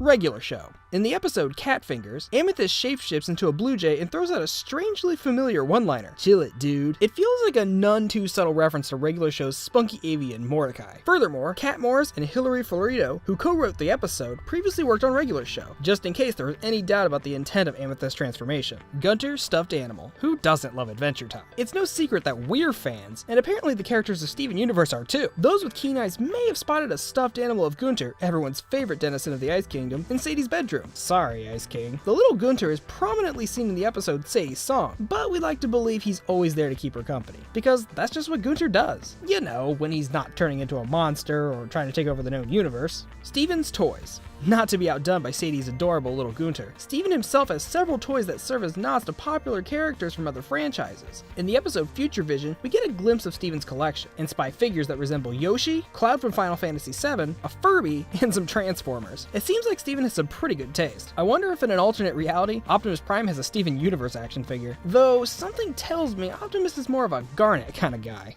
Full House. Netflix isn't the only one who returned to the world of Full House. In the episode Cheeseburger Backpack, you know, the one where Steven gets the cheeseburger backpack, there are several references to the beloved 90s sitcom. In addition to the fact that Mailman Jamie bears a passing resemblance to Danny Tanner, Steven also delivers Michelle Tanner's iconic catchphrase, "You got it, dude," during action. Considering the fact that the Olsen twins didn't return to reprise the role of Michelle for Fuller House, we'll gladly take Steven as their plucky replacement. Prince, Purple Rain. In the wake of the passing of pop icon and music legend Prince, we've seen numerous tributes and homages offered by some of the world's most celebrated artists and creative talent. Even before his untimely death, creators would frequently cite Prince as a strong influence on their work. Steven Universe offered its own unique homage to Prince in the episode Joyride, with Buck telling Steven, "I only wanted to see you laughing in the pizza rain," an obvious reference to Prince's beloved song, and album, and film of the same name. Steven doesn't catch it though. It's okay, Steven. That's what this video's for. Akira. And now we enter the multitudinous anime nods. In Cat Fingers, Steven's transformation mirrors the epic and emotionally scarring transformation of Tetsuo in the genre-defining anime classic Akira. Luckily, like Tetsuo, Steven didn't kill many people beforehand. Sailor Moon. I mean, who doesn't love cartoons, right? Obviously we do, and we're guessing you do, and it's pretty obvious Steven does too. Based on hints we spied in the series, we get a sense that Steven is a big fan of Sailor Moon in particular. A manga featuring the popular character can be spotted on Steven's nightstand, and that cat does look quite a bit like Luna, Serena's cat and advisor on Sailor Moon. Furthermore, the central concept of the gems, a team of super beings who draw their power from different elemental stones, has a strong parallel to the Sailor Scouts, whose powers are reflections of the planets they represent. Steven may actually be living his favorite cartoon fantasy without even realizing it. Dragon Ball Z. Speaking of parallels to popular anime manga series, how can we not talk about Dragon Ball Z? I mean, there are enough we could do a whole video on it. The gems have been known to fuse their personas and powers together to form new personalities in the heat of battle. The process of fusion is achieved via a special dance, which is also exactly how fusion is achieved by characters in Dragon Ball Z. It's a subtle reference, but a nice nod that leads us to wonder what a Saiyan Gems dance-off would look like. Similarly, the device Hopper uses to measure power is reminiscent of a scouter for Dragon Ball, which is utilized to read power levels. As anyone who's ever watched Dragon Ball Z or its subsequent incarnations can tell you, there's a lot of standing around and powering up, which means these devices sure come in handy. Much like its DBZ counterpart, the device in Steven Universe will explode if someone exceeds their expected power level, proving, as ever, that tech companies are always going to try and get you to upgrade to the latest edition. Oh, and for you fans of the original Dragon Ball, you know, the ones where they actually collect the Dragon Balls, there's a subtle reference in the episode Steven and the Sword Fighter, where Amethyst is flying on a cloud. This seems to be an allusion to Nimbus, little Goku's original means of transportation before he grew up, discovered he was an alien, and could fly for himself. Not a bad means of transportation if you ask us. Cowboy Bebop. Can't get enough of the anime references? Neither can we! One of our favorite shows is cult classic Cowboy Bebop, and we were thrilled to discover this subtle reference to the series in the episode Lion 3 straight to video. When Steven and Sadie sit down to watch a video left behind by Rose, the sequence, as well as the contents of the video itself, mirrors a similar tape in the Cowboy Bebop episode Speak Like a Child. In both instances, the videotapes are meant as time capsules, giving the characters a glimpse into the world before and have a significant emotional impact, since they depict something long lost for the intended viewer. Also, both videos involve beaches, which is definitely on the lighter side for the parallel. For Steven Universe to echo this particular moment in Cowboy Bebop's history is a brilliant and poignant homage to the gateway anime. Pokemon. Speaking of the episode Future Vision, if you Pokemon fans thought that the insect-like monsters attacking Steven looked familiar, you be quite correct. Lame pun intended. The vicious little beasties in this episode are meant to resemble Beedrills. Considering the attack happens in Steven's imagination, we can only assume their presence is brought on by the overactive flights of fancy of an intense Pokemon fan. I mean, who among us hasn't briefly fantasized about what it'd be like to encounter Pokemon in real life? I mean, hopefully your fantasies are a little more pleasant than this one. Funland Arcade. In the episode Arcade Mania, Steven encounters the game Teens of Rage, which is a blatant reference to the Sega arcade game called Streets of Rage. Furthermore, the company who allegedly makes Teens of Rage is called Carpcom, a nod to popular gaming company Capcom. Another game seen in Funland Arcade is Meat Beat Mania. The name is a play on Beat Mania, but the gameplay itself parodies Samba de Amigo. As if all of this wasn't enough, Steven Universe has to break another wall. The arcade Steven and the Gems visit, Funland, bears the same name as the arcade in the Amazing World of Gumball. Reanimator. In the episode Nightmare Hospital, wherein a doctor experiments on gem biology, we overhear a conversation that refers to another staff member, Dr. West. Committed fans of the horror genre will recognize this as a direct reference to Dr. Herbert West, the primary character of the cult classic Reanimator and its subsequent sequels. In those films, as well as the original H.P. Lovecraft story, Dr. West is known for his arcane experiments on biology, quite similar to what Dr. Maheshwaran was attempting to do with the gems in the episode. So, Fright fans who've been clamoring for a new sequel, Dr. West didn't disappear, he just got animated. Or is that reanimated? Dun dun dun! Batman.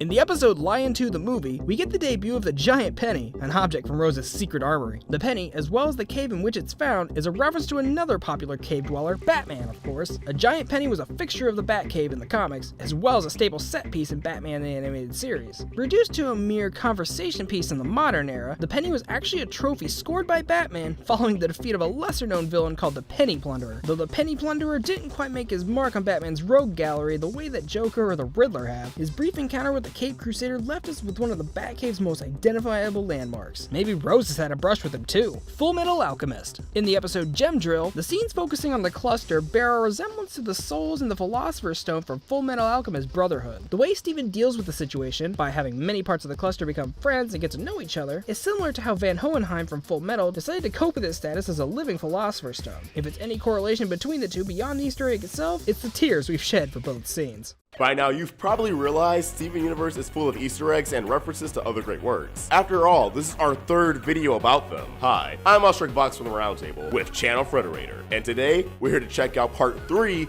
of Steven Universe references. There are a ton of hidden gems throughout the show, and by the end of this video, they'll be crystal clear.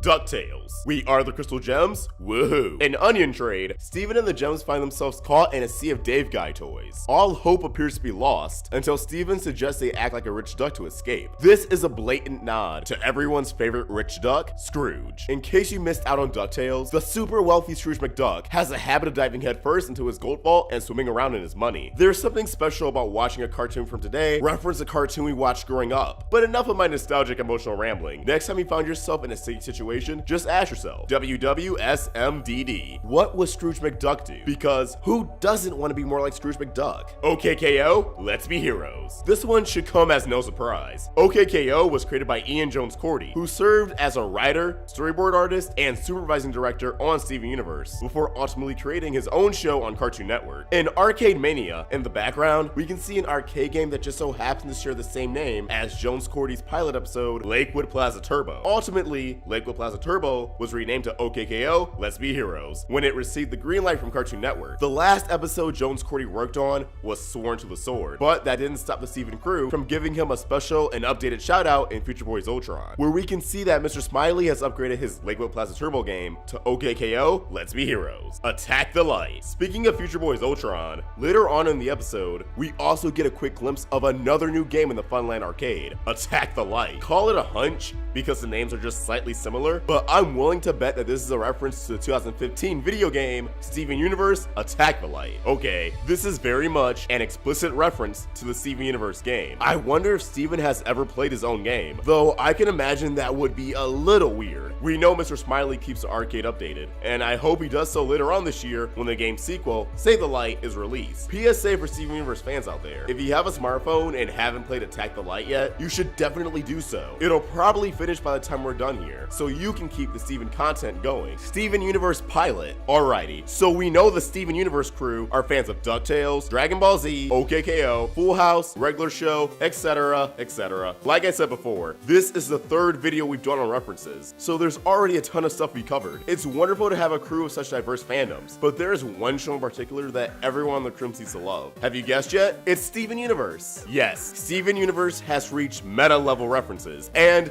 we absolutely love it. For you true Steven Universe fans, the ones who have watched every episode, there's a quick reference to the original pilot and the Cooking with Lion minisode. At the end of the minisode, we see two recommended recipes, Together Breakfast and the Dog Nut, a hot dog encased in 3 donuts. In the pilot, Steven goes to the Big Donut and orders 3 donuts, which Lars asks if Steven wants them connected in a hot dog. Based on the interaction, it seems like the dog nut is a common order for Steven, which will explain why he knows the recipe. Cooking with Dog. It's also worth mentioning the Cooking with Lion minisode is a straightforward reference to the hilarious and wonderful Cooking with Dog YouTube channel. If the nearly identical names weren't enough to convince you, just look at a couple comparison pictures and try to tell me otherwise. Estelle's Shine. This one was tricky and very subtle, so major props to you if you already knew about it. In the episode Steven's Birthday, we see Greg and Garnet going through a bunch of Greg's old albums. Eventually, Greg stops and pulls out a particular album, Stella, and then Garnet shoves her hand in his face. The Stella album is an almost identical replica of Estelle's Shine album. The names Estelle and Stella also happen to sound fairly similar, adding to the humor. And the voice of Estelle also happens to sound fairly similar to Garnet, but that's also because Garnet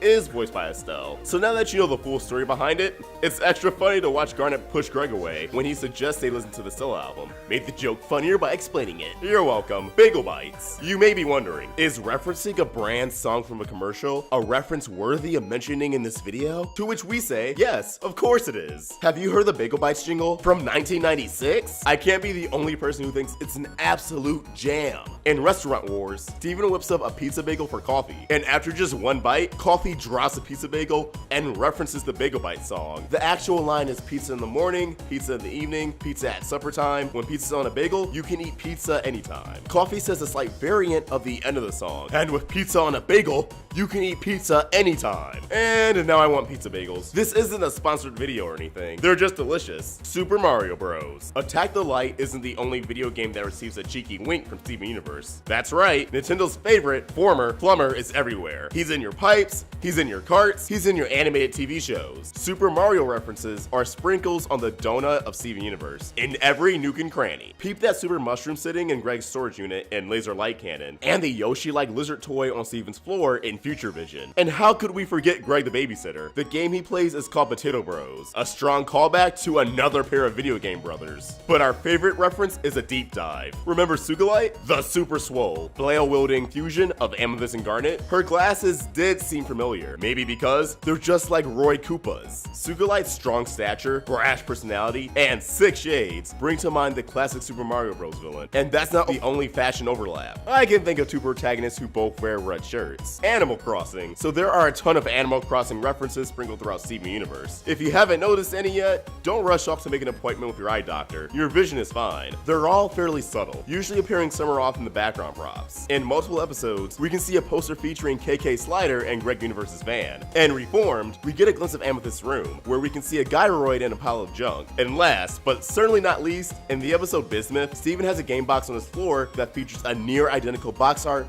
to Animal Crossing on the GameCube. Keep your eyes peeled in the upcoming episodes, because this staff certainly loves Animal Crossing. Nintendo GameCube. While we're on the topic of games in the GameCube, let's break down another pretty blatant reference. Did you catch it in the last shot? Steven can be seen actually playing the GameCube in multiple episodes, like Bismuth and Steven vs. Amethyst to name a couple. There's not even an attempt to alter it either. No puns or anything, it's just straight up GameCube. In Gem Drill, Steven uses a controller that looks a lot like a Nintendo 64 controller, but it's got a couple buttons missing, so it looks a little different. We assume assumed to avoid copyright issues. However, the controller we see in Steven vs. Amethyst is a perfect replica of a GameCube controller. The references doesn't end there though. In the Steven Reacts minisode, we get a quick glimpse of Steven's game collection, which includes parodies of actual GameCube titles. Among the various titles, there's Smash Pow Scuffle, Super Smash Bros. Melee, Steel Cog, Metal Gear, Pikeman 2, Pikmin 2, and much more. Books. True bookworms notice that the book Connie holds in the early version of the intro is actually A Wrinkle in Time by Madeleine L'Engle. Before you get up in arms about it, I know the details are hazy and it's kind of hard to make out, but Rebecca Sugar has actually confirmed this one. Interestingly enough, A Wrinkle in Time is about a shy girl who teams up with the boy she has a crush on, and 3 ethereal cosmic beings who take on the form of human women and travel to various planets. Sound familiar? It also appears Steven has a copy of The Hobbit on his bookshelf, which really reinforces that Steven is the coolest. Paper Mario, The 1,000-Year Door. If those book references weren't subtle enough for you, I've got another one that might have taken you 1,000 years to find.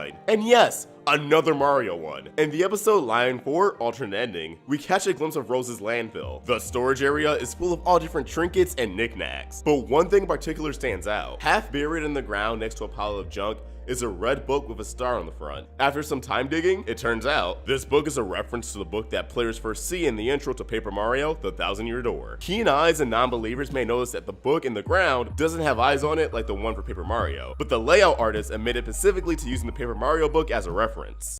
Steven Universe. Everyone's favorite pizza-loving, half-gem, half-human. He's adorable, kind, fun-loving, and best of all, he clearly shares our love for all things animation. This is made clear by the multiple references to anime, games, music, movies, and popular culture that pop up here and there across this Cartoon Network show. But today, we're covering references to one of the biggest anime shows in history, Dragon Ball Z. Hi, I'm Ostrich Vox from the Roundtable with channel Frederator, and it's time to geek out over some Dragon Ball nods, cause this is every DBZ reference in Steven Universe. Let's get started.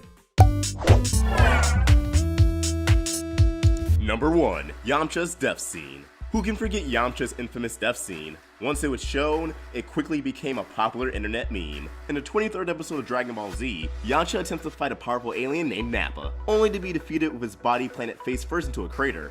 Ouch. Funny enough, Nappa doesn't fight Yamcha himself, choosing instead to have a green, humanoid alien creature called Cybermen fight instead. Fans used the crater death scene as a meme for someone who fails at something and was doomed from the start. And this found its way into Steven Universe in the form of Navy, a Ruby that Steven names, who crashes into Earth in the episode Room for Ruby. The gem is found face first in the crater, exactly like Yamcha was. Same pose, same crater. See the parallel? The Steven Universe team definitely knows its audience, and its memes of course. Number 2, Piccolo removing heavy clothing. Many shonen anime have a trope of characters becoming stronger after taking off heavy weights on their bodies. However, characters that have a weight on their head, not too many. And this is what both Garnet in Steven Universe and Piccolo in DBZ have in common, hence the reference. In DBZ, Piccolo takes off his cape and turban during battle, revealing a bald head and the fact that his clothing is, well, much heavier than it looks. It's a wonder how he keeps them on for so long as he does. Similarly, when Garnet battles Ultimate Ringo in Garnet's universe, she takes off her hair, letting it fall with a heavy thunk. Underneath, she is bald, of course. But now that a heavy item is no longer on her body, Garnet becomes immeasurably powerful, very much like the Piccolo we know. So, this reference is solid. Number 3, Scouter. These next few references are also from Garnet's universe. That episode had quite a bit of them. Starting off, there is a reference to Scouters. Garnet's frog friend Hopper uses a device to determine a gem's power level. This is very reminiscent of what Scouters did in DBZ, as they were also used to determine other characters' power levels. Another similarity that Hopper's device has with Scouters is that it exploded when Garnet's power levels quickly became immeasurable during her training, much like how Scouters were shown to be destroyed in DBZ, when power levels rose too quickly for the devices to comprehend. Number 4, it's over 9,000. I am the meme of memes. Look on my work, ye mighty in despair. Hopper's device also references a very popular DBZ moment that quickly became a meme.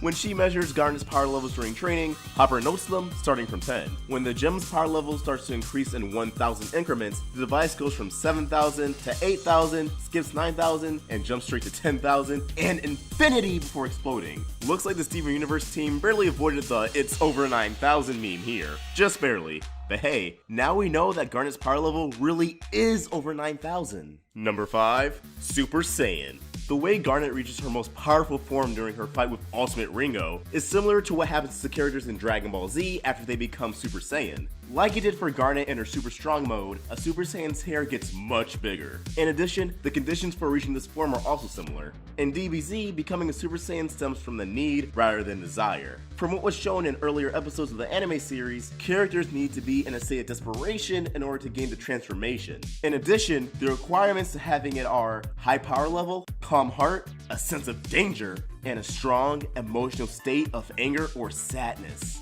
Garnet reaches all these requirements, only gaining her final form after Ultimate Ringo turns Garnet's picture of her and Steven into an onion ring and eats it. This evokes great feelings of sadness and anger in the gem, and rightfully so. Number 6, Fusion Dance. There is gem fusion in Steven Universe, much like how fusion was possible in DBZ, but how exactly fusion is reached is where this reference is important. In both DBZ and Steven Universe, fusion is only possible after parties perform a series of movements or dance. In DBZ, these movements had to be mirrored, but Fusion Dance Steven Universe doesn't have this requirement. However, both do share this rule. The parties fusing had to be in perfect sync. Reference confirmed. And I don't know about you, and Vegeta may disagree with me, but fusion looks like a blast, regardless of the complications. Number 7, Flying Nimbus. Who could forget the Flying Nimbus? The nifty cloud that was used as transportation in DBZ, originating from a 16th century Chinese story called Journey to the West, which also inspired much of early Dragon Ball. The Flying Nimbus is referenced in the Steven Universe episode, Steven the Sword Fighter. In it, Amethyst is shown sitting on a cloud and transporting herself on it, much like the characters in DBZ sat on the Flying Nimbus, so they could use it to get around without expending too much energy. Too bad it started being used less and less over the course of the series. Number 8, Dr. Gero and Android 20. Do you remember Dr. Gero from the Cell Saga? He was a skilled scientist that created Red Ribbon androids, cyborgs that were built for what is known as the Red Ribbon Army. If you look very closely at the Steven Universe episode Nightmare Hospital, you can find Dr. Gero's name on one of the hospital door plates. Underneath it, you can see the words Patient 20, most likely referring to Dr. Gero being designated as Android 20. If you blink, you might miss it. It's very cleverly placed. Did you catch it? Number 9, Vegeta. Fans speculate that Jasper from Steven Universe may be a reference to Vegeta in DBZ. The gem really resembles the same prince, from her personality, background, role in the story, and tendency to not call the protagonist by name. Like Vegeta, Jasper wants more power than she needs, is from an extraterrestrial race, is a continuous problem for the main characters, and calls Steven by his gem name, Rose Quartz, similar to the way Vegeta calls Goku Kakarot because that was his name where he came from. And from an angle, the two even look alike. Well, they share a constant scowl at least. Number 10, Krillin's Destructo Disc. In the Steven Universe episode, Kiki's Pizza Delivery Service, which, can I just say that there's already an obvious Kiki's Delivery Service reference here? Anyway, in this episode, Steven summons and throws a huge pizza cutter over his head. The way he does it is reminiscent of how Krillin from DBZ uses his Destructo Disc. However, right before the pizza cutter appears, a large glowing ball is shown over Steven's head. This looks a lot like a Spirit Bomb before it's released. What do you think? Spirit Bomb or Destructo Disc? Number 11, Vegeta leaving Space Pod. There's a scene in Steven Universe that resembles a particular scene in DBZ episode 11 where Vegeta exits a space pod while wearing a red scouter. In the Steven Universe episode Barnmates, a Ruby that Steven names Eyeball because her gem covers her left eye, exits the space pod in a similar way that Vegeta does. It's believed that Eyeball's gem placement was inspired by Vegeta's red scouter. Number 12, Gohan's outfit. In the Steven Universe episode Sworn to the Sword, Steven's friend Connie wears a purple training outfit with a red belt during her sword training with Pearl. From top to bottom, the design and color scheme greatly resembles Gohan's outfit in DBZ, both when he was young and when he was older. Just look at him and Connie side by side. The resemblance is uncanny. With these many references, some more so than others, I'm more than sure that the Steven Universe team has some big DBZ fans. There's one last non-DBZ honorable mention we have to give out. The last scene from End of Evangelion, Shinji and Asuka are on a beach facing a sea with two large figures in the distance. In the Steven Universe episode, Kiki's Pizza Delivery Service, Steven and Kiki are on land facing a sea with two giant pizza slices ahead. Just take a look. Coincidence? I don't think so. Throughout the years, fans have come up with some pretty wild theories about the crystal gems. So wild, in fact, that Frederator had to go ahead and debunk a handful. So let's see what the world was saying about Steven Universe back in 2018. Here at Channel Frederator, we cover a slew of conspiracy theories, as you may know, and this video is no different. Though we're going to be doing something slightly different here and revisiting a few Steven Universe theories that have garnered their fair share of corruption as the show's progressed and more facts have been revealed. Now, these aren't just Steven Universe theories we've explored in previous episodes of Cartoon Conspiracy. No. We're opening up the lion's chest and plan on debunking the vast amount of Steven Universe theories that are scattered throughout the internet. And no, I'm not talking about the silly theories like, is onion white diamond, or is sour cream secretly American electronic music DJ Marshmello? Yes, guys, that's an actual theory that I found. I may have created it myself. I write fan fiction about Steven Universe. Yes. Hey everyone, it's Acuna with Channel Frederator, and on today's Gem Fusion-filled episode of Cartoon Conspiracy, we're debunking, or at least making a concerted effort to debunk, 7 of the most prominent and widely talked about theories in the Steven Universe. Time to break down what makes Beach City weird and give you the bits. The bits! And only the bits. Expect lots of bits in this video, guys. Yeah. The first theory we have is Connie isn't 100% human. This is a theory that surfaced about a year or so ago when Connie first performed fusion with Steven, creating Stevonnie, and Connie's subsequent training to protect Steven and fight alongside him with the crystal gems. The Tumblr theory explores the possibility of Connie's distant ancestors potentially being a gem-human hybrid. Now, the theory goes on to say that if said ancestor were male mating with a human female, their quarter-human offspring probably wouldn't have a gem. But that offspring would, however, in fact have some traces of gem DNA. Now, while this is a great theory, I'd have to ask the question, if this theory were in fact true, then how the hell do you explain a male gem having sex with a female human?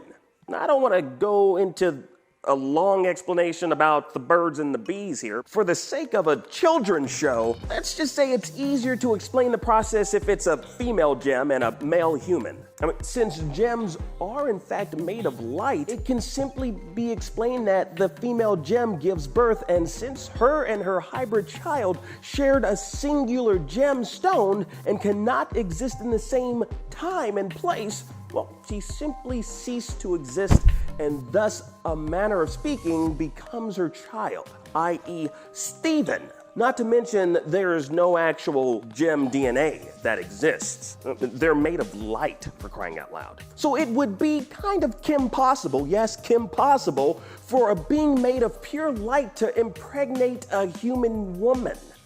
I mean, they'd literally be shooting blanks. Very dull light bulb. Next theory up is the theory of Jasper being a gem fusion. Now, this particular theory is a bit of a stretch, but it goes on to talk about how Jasper might be a homeworld gem fusion experiment. People have brought up many different points to prove this to be somewhat true, such as the stripes we see on Jasper being similar to that of those seen in the cluster, and the notion that she may be hiding her second gem. First off, Jasper is a homeworld gem, not part of the cluster.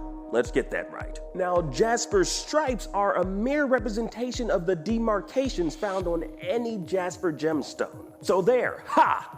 Boom. Not to mention that in the That Will Be All episode of Steven Universe, we see a skinny Jasper that looks similar to our bulky Jasper. Stripes that also bear a resemblance to the actual gemstone as well. So there you go. And if Jasper were in fact hiding her second gemstone, when she fused with Lapis to form Malachite, we would have inevitably seen more than just the gem on their nose and back. This theory, I'm totally calling BS on it.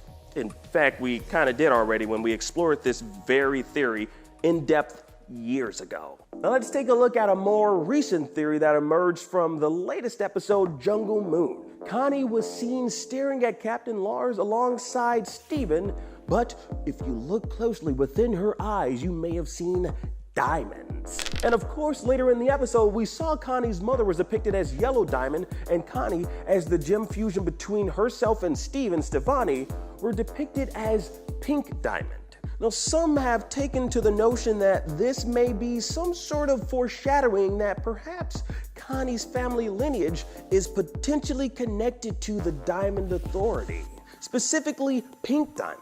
This leads us back to the gem hybrid theory discussed earlier, which we've discussed and I gave points against that particular argument. Now for this particular one, first off, we've seen other human characters on the show pictured with diamonds in their eyes. Earlier in the show, the diamonds were more concave, resembling sparkles, similar to what you may have seen in an anime when someone is longfully looking and staring at an object of their desire. Yeah. As the show progresses, which typically happens in animation, the art style slightly changes or becomes more simplistic for mass production. We all know how much the art style of Steven Universe has changed over the years, with the incredibly shrinking Peridot. Seriously, she's like almost microscopic size at this point. This is just another one of those particular theories where people are seemingly reading far more into it to unearth something that, well, just isn't there. Now here's one that's still circulating. Onion isn't human. Partly because he's so damn weird, but mainly because when you look at him, he's lacking something that most human beings have. Have you ever noticed it? Look closely. Ears, guys, come on, ears, don't you? He's missing ears. Seriously, where the hell is this boy's ears? The only thing we know of in the Steven universe that doesn't have ears are gems. So because of this, people have long speculated that Onion is harboring a dark, demented secret soon to be revealed. Sure, but his mom is Vidalia and his father is Yellowtail. And Yellowtail, whose ears we've also never seen because, you know, that fisherman's hat he's always wearing. Yellowtail is also rarely present and constantly traveling, but ultimately he's a human being and an ancillary character within the Steven Universe series, meaning his impact and significance in the story and the overall story arc isn't much, or at least hasn't been explored up to this particular point. Onion's overall design and lack of ears is just a design choice by the creators. Having ears or lacking ears shouldn't be considered a defining point. In the pilot episode of Steven Universe, I'm almost certain I saw a decent pair of ears on Pearl. I bring it up merely to say that it's basically just a character design choice, guys. Although I gotta admit, Pearl with ears looks awesome. The next one, I'm sure you've read it. Get this, guys. Rose Quartz is lion. You know what? I'm not even sure if I'm gonna humor this particular one. It's absurd. It's really absurd. If that were in fact the truth, that would mean that Steven is possibly Lars. The reason I say this, now stay with me here, guys, please stay with me. The reason I say this is based on the connection between Lion and Lars. And on top of that, we know that Lars was brought back to life due to Steven's magical tears. It's a scenario we can only postulate parallels that of what might have happened between Rose and Lion. I mean, picture this, guys. Lion might have died. Rose sprinkled some of her magical sad tears onto Lion from her tear ducts, and then poof, the Lion we all know and love was created. So yes, Lion isn't Rose. She's her son, guys, which is even stranger than being a lion when you think about it. Now, one that I'm personally responsible for is a video I made theorizing about Lars of the Stars and what was in store for us as fans. That this was in fact going to be revealed to be a new spin-off series. Yes, that's what I theorized. I mean, now admittedly, it wasn't a very strong theory, yes. I partially based it on the fact that Lars of the Stars just has such a nice ring to it title-wise, and the fact that with the off-colors and the introduction of the homeworld gem Emerald, it seemed as though the creators were gearing up to build out a soon-to-be-explored world based on Lars's adventures in space. Now, while this particular theory hasn't been debunked exactly, based on what we know is coming up down the pipeline for Cartoon Network's animation lineup, well, there hasn't been much murmurings about such a thing existing, or soon to exist. In fact, I can remember the last time Cartoon Network had a show that warranted its own spin-off, except for I Am Weasel, which was a spin-off of Cow and Chicken, and Evil Carn Carney, which was a spin-off of The Grim Adventures of Billy and Mandy. Both awesome shows, seriously. Now, that was the 90s, which was an amazing time for animation. I'd like to think that Steven Universe would be that very show to bring back such tried and true methods in animation. But there doesn't seem to be much conversation around such an awesome thing happening. Guess my damn theory was wrong. Coming in at number 1 on the top Steven Universe theories that have either been debunked or just might soon be proven wrong is Pink Diamond and her remains lie in the lion's chest. Now, I know what you might be thinking. This hasn't been proven one way or the other to be false or true. The reason I bring it up, though, is for us to have more of a conversation around this particular theory and see if we can logic our way into an answer. Now, coming from someone such as myself who believes that Pink Diamond isn't exactly shattered, now I obviously don't believe her shattered remains to be within the chest. But if I were to play devil's advocate for a second, perhaps when Pink Diamond was in fact shattered, out of respect for her diamond and fellow gem, Rose Quartz wanted to preserve her remains. If Rose and Pink Diamond were on opposing forces, and a fight did in fact ensue between the both of them, and Rose came out the victor, it wouldn't be beyond Rose's Carey nature to want to preserve Pink Diamond's gem remains. I mean, after all, she did in fact bubble bismuth and store her within Lion's Mane. You know what? There's actually a strong possibility that Pink Diamond's remains just might be in that chest. Or it could just be a chest full of old gold Rose decided to keep from her many adventures that she's gone on. I mean, after all, looking at the Lion 4 alternate ending episode where Steven discovered what appeared to be Pink Diamond's abandoned ship, Rose Quartz might have been a hardcore hoarder. Okay, so the last one could possibly go either way, depending upon which side of the fence you fall upon, based on what you believe happened to Pink Diamond. Hopefully, you're on hashtag Team Akeem on this one. She ain't shattered. But if you really need a 7th one that holds up to scrutiny, Onion is not White Diamond, Pearl is not Rose Quartz, and Peridot is not Dende from OKKO.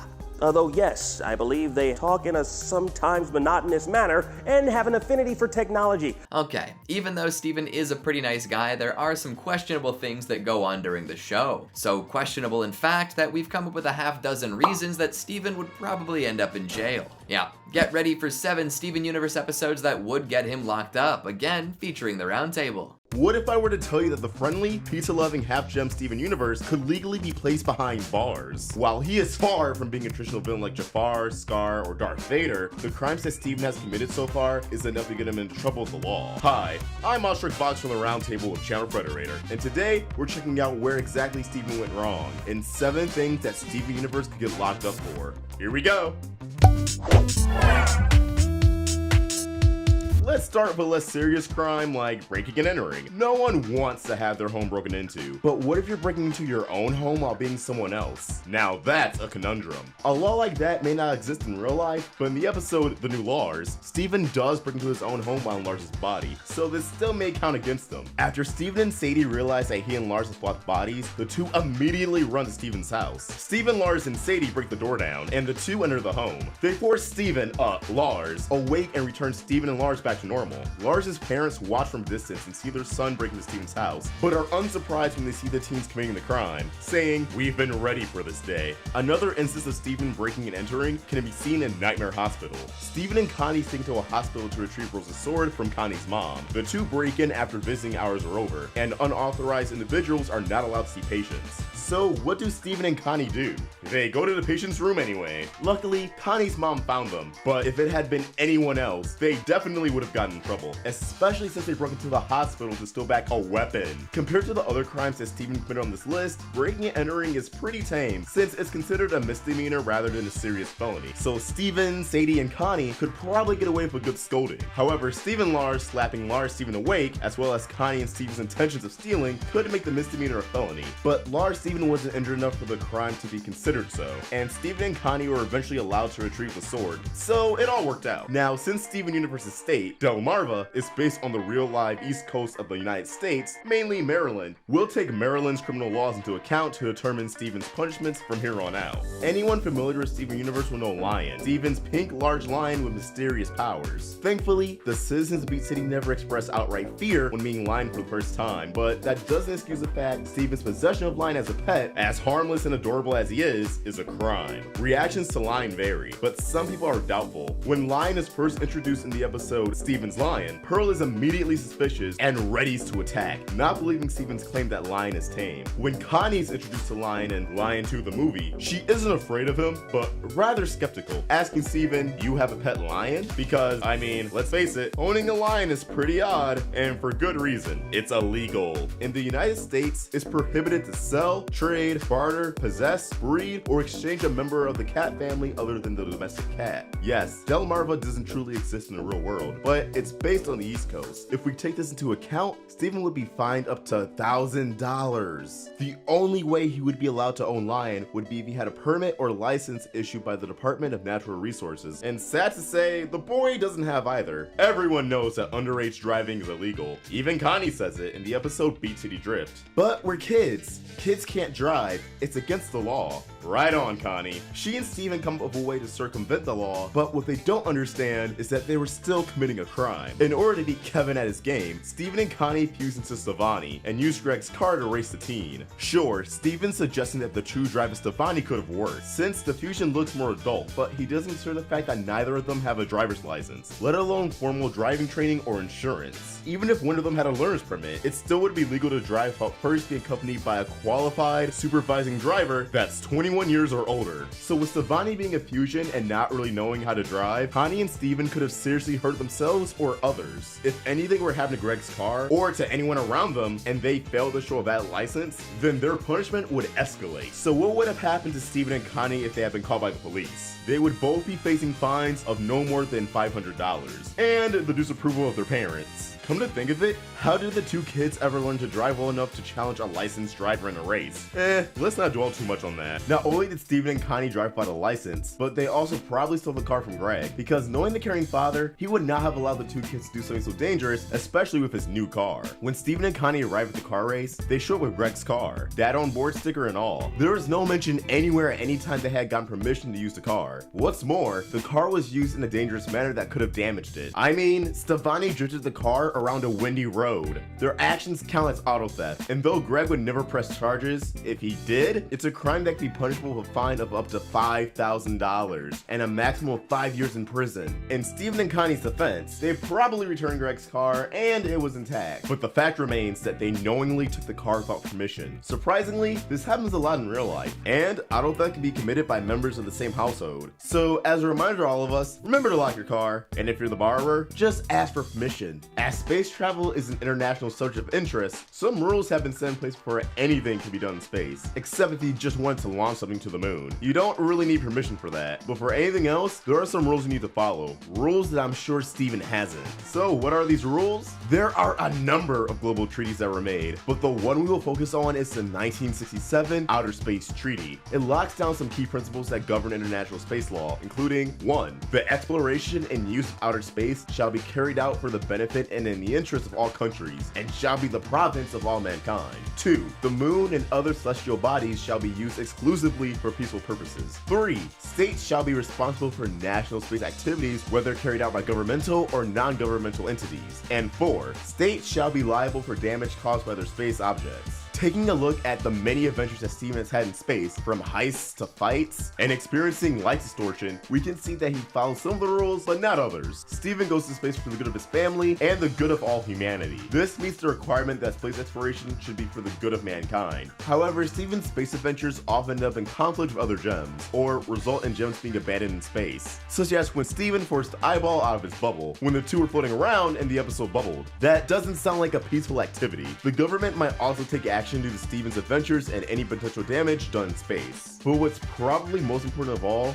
is that Steven doesn't have the experience or meet the requirements to go to space. According to NASA, in order to be qualified, you need to have a bachelor's degree in engineering, biological science, physical science, computer science, or mathematics. At least 3 years of related professional experience obtained after degree completion, or at least 1,000 hours in piloting command time on a jet aircraft, and the ability to pass the NASA long duration astronaut physical. Your vision needs to be 20/20 for each eye, even with glasses. It's pretty evident Steven doesn't meet any of these requirements. Okay, maybe the 20/20 vision. But in reality, if a boy his age went to space without any knowledge or training, he would have trouble surviving, let alone fighting gems who are out to kill him. He would also be in trouble with the FAA, the Federal Aviation Administration, in the US, because no one is permitted to launch into space without authorization. Not to mention, in regards to global treaties, the US could possibly be sanctioned by other countries if they're upset. But specific punishment is unclear because, let's be honest, how many people in real life illegally space travel? We're gonna assume punishment is on a case-by-case basis. We know that dangerous weapons shouldn't be wielded casually. One wrong move and someone could get seriously injured. But that doesn't stop Steven from using weapons that would be illegal for him to handle. One, for instance, is Rose's sword. Although it belonged to his mom, Steven wouldn't be allowed to carry it around under any circumstances, especially on the East Coast where his home state is based off of. In Maryland, it's legal to own most knives and sharp weapons, but it's illegal to wear and carry what is defined as a dangerous weapon, such as throwing knives, dirk knives, switchblades, sand clubs, metal knuckles, and razors. Swords are just large knives, so this would definitely count as a dangerous weapon. In addition, it's illegal for minors to carry around a dangerous weapon 1 hour after sunset and 1 hour before sunrise, unless they're on a hunting trip or are engaged or returning from a hunting trip, sporting event, or other organized activity. Steven and Connie are minors and don't meet the requirements to legally carry and use a sword in public. They openly use Rose's sword on quite a lot of episodes, including Lion 2 the movie, Sworn to the Sword, Nightmare Hospital, Bismuth, and Mindful Education. If he was caught and charged with a misdemeanor, Steven would either have a 3-year prison sentence, $1,000 fine, or both. Manslaughter in Steven Universe? Yes, in a sense. In the episode Bismuth, Steven and Bismuth get involved in a serious fight, which ends with Steven stabbing the gem. As a result, Bismuth is poofed and bubbled. You may be thinking, gems can't really be killed, at least in the way humans can. Gems can be poofed and they can be shattered, but that just means they can't be reformed and regenerate to forms that can be seen. But think about what happens when a human dies. They are taken out of society. In the same sense, when a gem is poofed and bubbled, they don't become a part of society anymore. And moreover, Bismuth was placed in the burning room, away from everyone else. The fact that Steven stabbing Bismuth was the cause for pooping is enough to say that, while Steven may not have wanted to do it, he was the reason for it. It can be argued his actions were in self-defense, and clearly they were. But unless the court rules it so, Steven could very well be charged with involuntary manslaughter if this happened in real life with another human. Well then, if what Steven did counts as manslaughter, then what's the verdict? The punishment for manslaughter, even unintentional, is up to 10 years in prison and a $500 fine. No wonder Steven went through so much turmoil about what he did to Bismuth. He knew the exact severity of his actions. And on the topic of questionable choices and jail, you'd actually be surprised at how often Steven Universe ended up censored. It's not in the single digits, that's for sure. Yeah, let's take a look at 10 censored Steven Universe episodes. When you hear Steven Universe,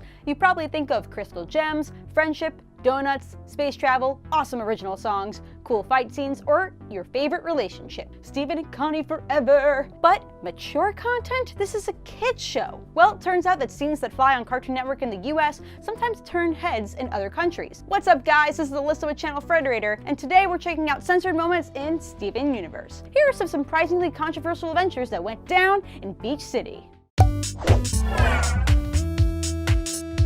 Pregnancy scare. Fans might remember that the Gem's pal Lion came into their lives in the season 1 episode Steven's Lion. It's your average sweet story about a boy who tries to teach a giant cat from another dimension how to play fetch. But watch closely and you'll catch a joke too inappropriate for most of Europe and the Middle East. When Steven takes Lion to Fish Stew Pizza to get them a pie that, frankly, sounds disgusting, he tells Kiki, "I'm ordering for 2.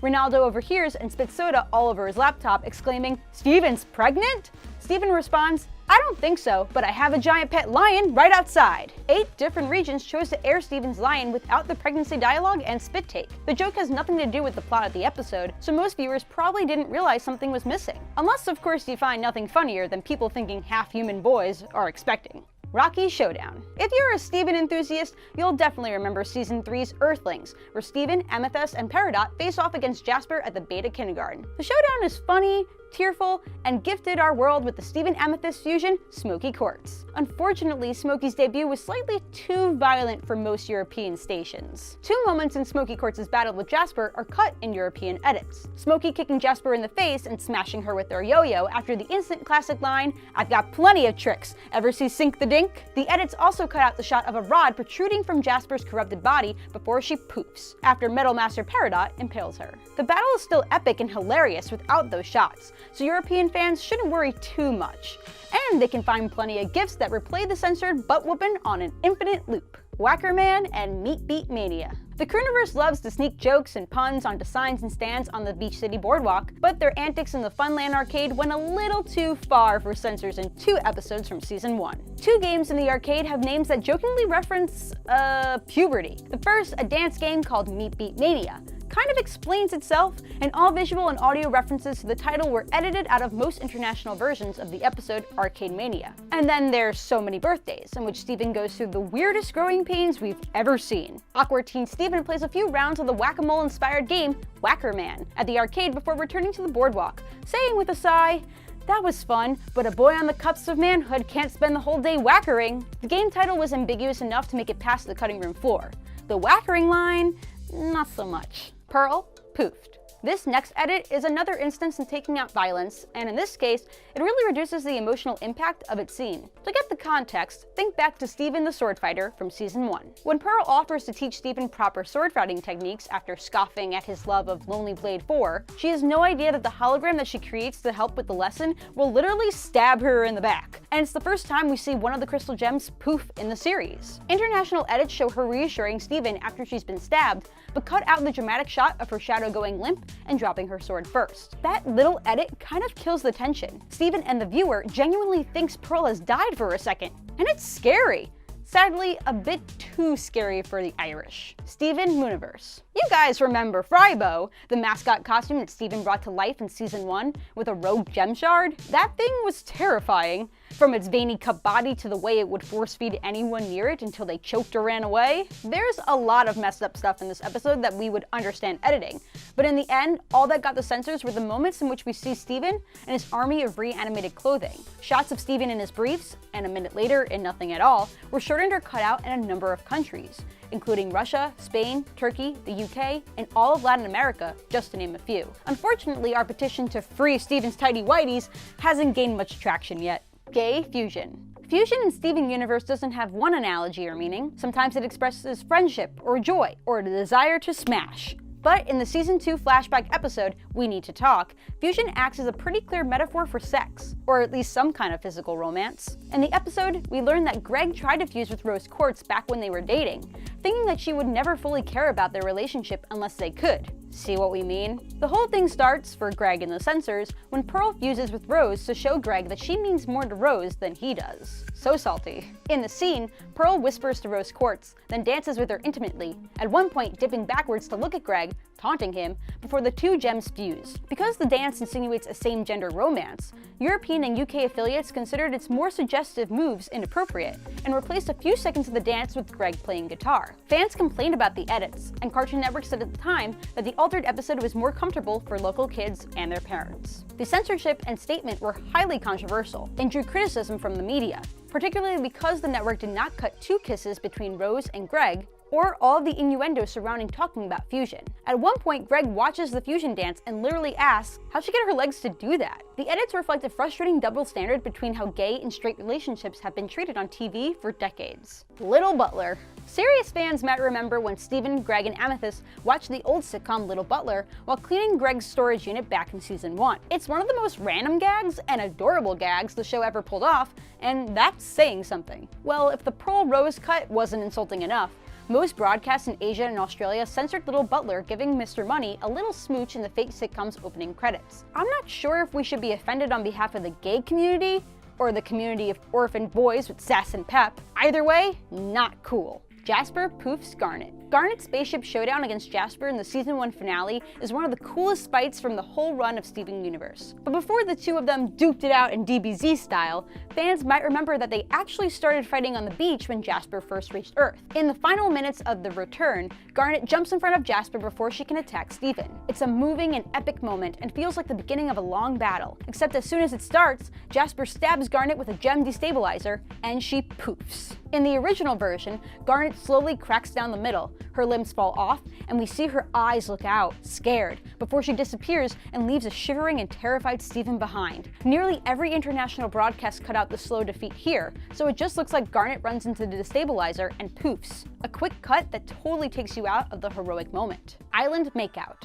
Our next moment is actually the kind of edit to a couple kissing that you expect on this list. Remember Season 1's island adventure when Steven, Lars, and Sadie somehow got trapped on an island in another dimension for what appears to be weeks? It's weird that no one ever came looking for them. While they're stranded, Lars tries non-stop to find a way back to Beach City, and Sadie takes it personally until she realizes that he's just homesick. She consoles him, and they share a sweet moment, and then start making out. Like, really going at it for a few seconds at least. Definitely one of the gropiest kisses we've ever seen on Cartoon Network. Needless to say, the smooch went beyond pretty much every international network standards. Depending on where it aired, the scene was either shortened or replaced entirely with a clip of Lars crying. Tough break, bud. Broadcast in Eastern Europe, the Philippines, and Australia also cut out the couple cuddling earlier in the episode and talking about the kiss later. Looks like even on a remote island, those two need to get a room. Ruby and Sapphire. Closing out our video, we're going to leave you with what some call the most controversial and ongoing series of censored moments for the whole show, the scenes involving the Gems, Ruby, and Sapphire's relationship. As stated by the show's creator, Rebecca Sugar, the Gems are sexless, but identify and use female pronouns, which puts Ruby and Sapphire in a lesbian relationship. We don't see Ruby and Sapphire too often on the show, since they live in a state of fusion as Garnet. But when the two separate, they can't help but express their love for each other in ways that censors in Russia, the Middle East, and Asia have found inappropriate. In the first season finale, the couple reunites on Jasper's ship with a teary embrace and a few sweet pecks before fusing.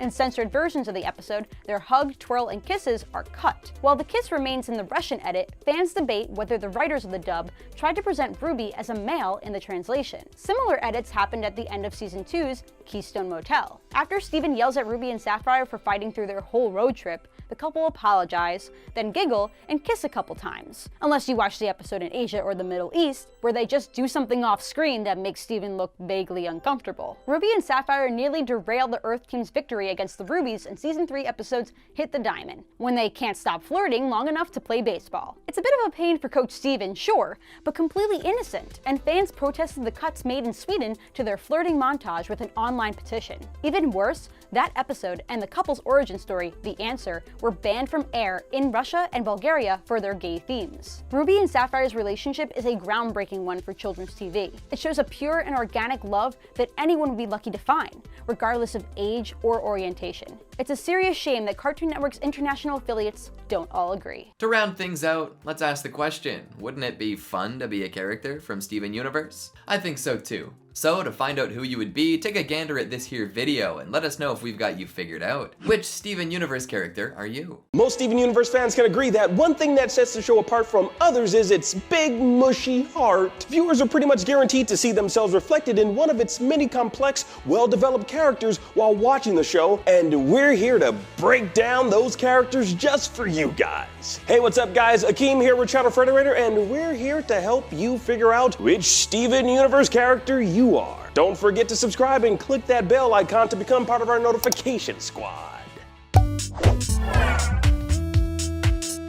Maybe you're a little childlike at heart, but you're also naturally heroic and always striving to be the kindest and most reliable you can be. If so, you're this series' namesake, Steven Universe. At the beginning of the series, Steven's youthfulness occasionally puts him at odds with the crystal gems, as his desire to be great doesn't always match his abilities. However, as the series progresses, his outer strength eventually catches up to his inner strength, and he becomes an essential part of the crystal gems' mission to protect the Earth. His desire to help others is so strong that he would rather put himself in harm's way than watch his friends suffer, which gets him into trouble quite a bit, but it comes from a place of wanting to make the world a better, kinder place. So if you're childlike and selfless, and that in turn gets you in trouble and acts as a source of strength, well, you're totally a Steven. Do you value fun above all else? Do you think responsibility can sometimes be a four-letter word? Then you're Amethyst, the whip-wielding, shape-shifting crystal gem. If we were to compare each of the crystal gems to a component of the Freudian psyche, Amethyst would be the id, or the basest impulse towards pleasure and away from pain. This trait is rooted in a complicated relationship to her past, all the way back to her creation. While this doesn't solely define Amethyst's character, it can sometimes manifest as low self-esteem. But most of the time, it means that Amethyst is fun to be around and always good for a laugh. She's also pretty great in battle and willing to jump in and fight alongside her friends.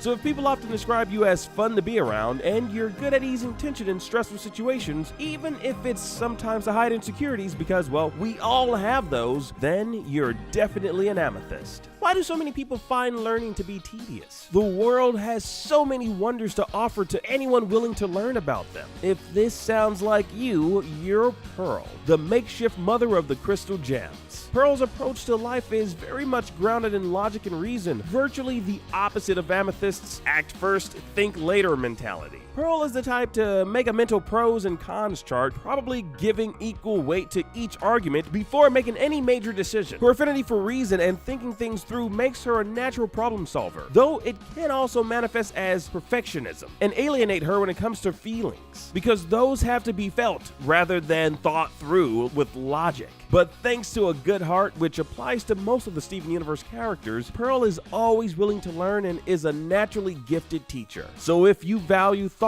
would sometimes describe yourself as an overthinker, and have been called smart by those who know you, then you're a Pearl. Do you find strength in staying calm and composed? Are you kind of secretly a huge romantic? Do you have a British accent? Then you gotta be Garnet, the Crystal Gem's stoic leader. Okay, you don't have to have a British accent to be a Garnet. Yeah. Of all the crystal gems, Garnet is the strongest in combat and the most reserved when it comes to interpersonal interactions. While she says very little, she's still quick to act, with a strong desire to do good and the raw strength to accomplish those good deeds. Garnet is a fusion of Ruby and Sapphire, meaning her very self is the result of a nearly eternal bond powered by love. It's very romantic stuff. She's also a live and let live type, never sweating the small things and always preferring to see how something plays out rather than trying to stop it. Maybe that's due to her laid-back vibes that come from not just finding your soulmate, but being a literal manifestation of the bond between two people in love. Romance, right? So if you're calm, cool, and collected, and maybe like, really in love, then you're a Garnet. Are you a human cactus? You're prickly and harsh on the outside, but on the inside, you have sweet fruit and life-sustaining water that all the desert animals need to live in a warm, oppressive climate. Okay, that metaphor isn't perfect, but if that sounds like you at all, then you're Lars. Deep down, Lars just wants to fit in and be loved, as we all do. This need leads to him being a little too cool for school, looking somewhere in between punk rocker and early 2000s emo. Very teen cool. Sometimes his self-consciousness gets in the way of his relationships, and he can be too much of a cool guy to show affection to those he cares about. He also wants to fit in with the resident cool teenagers who he thinks judges him more than they'd care to. Makes sense? Basically, he's a little self-conscious. But Lars has some untapped power, which if you're caught up on season 5, manifests in a very cool way. Like, not just teen cool, but cool.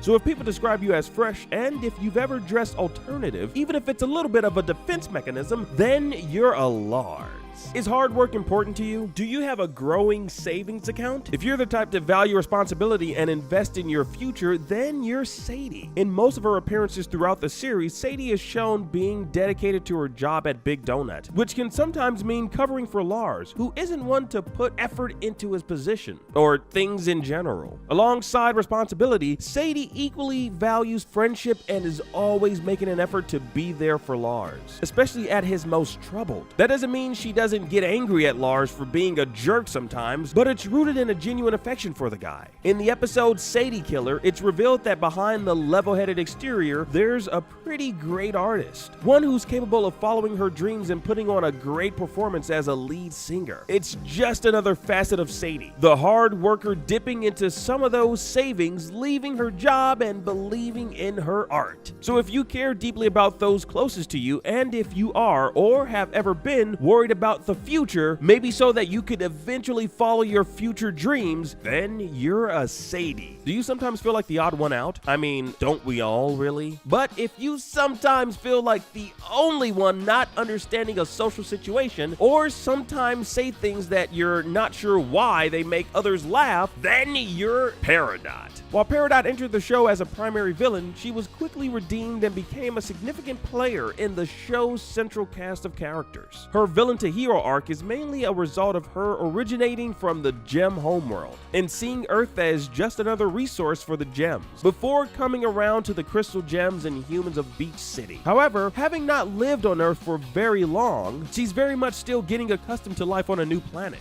But rather than feel excluded, she comes at her new life full steam ahead, finding an affinity for farming and bad TV. Thanks to the power to control metal, she's also an equally skilled technician and visual artist. So if you're self-professedly strange and proud of it, and you've maybe struggled to see eye to eye with others, but ultimately live your life the way you want to, then you're a Peridot. Do you have extreme willpower? Do you get what you want not from being spoiled, but because you know how to make it happen? Then you're Lapis Lazuli. Though she's something of a tragic character, having survived multiple traumas over the course of the show, Lapis is still extremely powerful in spite of it. She's capable of using her power over water to take control of the entire ocean, as well as combating the extremely daunting Jasper for months on end. Occasionally, her traumatic past can make her fearful, but when her mind is made up, she's a force to be reckoned with. So if your will is big and imposing, and you can relate to this ability coming as a result of some history you'd rather not relive,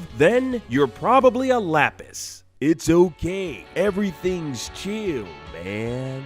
If those words encapsulate your lifestyle, then you're Greg Universe, the somewhat deadbeat, mostly lovable father of Steven. Although, Greg isn't without his flaws, living a childlike existence in a van and caring more about rock music than most of his adult responsibilities. As much as Steven inherited his childlike nature from his father, he also equally got his right heart from the elder Universe. He's a hippie holdover, but also kind of a problematic societal dropout, and a strong advocate of peace, love, and understanding. So if you're kind of a mess, but life is all good, then you're a Greg Universe. Are you mysterious? Are you a natural leader? Then you're Steven's mama, Rose Quartz. By the start of the series, Rose has sacrificed herself so that Steven could be born. All of this information is seen through flashbacks, which paint a picture of her that's inherently incomplete, and also seen mostly through rose-colored glasses. While Rose was a tireless defender of Earth and a big bad rebel taking on the forces of Homeland with just her fellow crystal gems, this heroism wasn't without the burden that many leaders carry. A few flashbacks show Rose not always reflecting the perfection of goodness, as she shatters or kills other gems to protect her admittedly good ideals.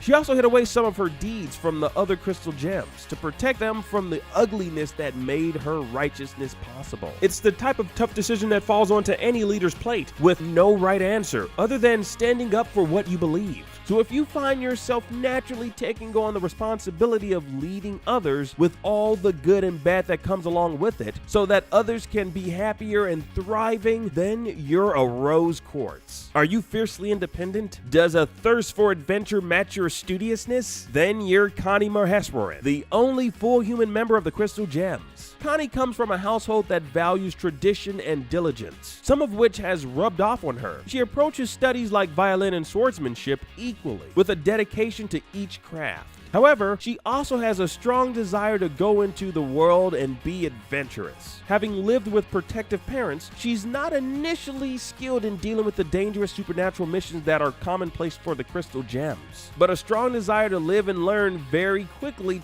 turns her into an invaluable team member and a mighty warrior like the rest of them. So if you're a fantasy book reader, finding your love for staying in to read matched only by a desire to get out into the world and see some crazy things, then you're a Connie. Alright, we made it all the way to the end of this Steven Universe marathon. Over 700 facts plus a bunch more about the show. What did you think? Which facts stood out the most to you? Are there any that we missed or things you wished we talked about? Make sure you let us know down in the comments. Also, subscribe to channel Frederator for more like this. Thanks for watching, and remember, Frederator loves you.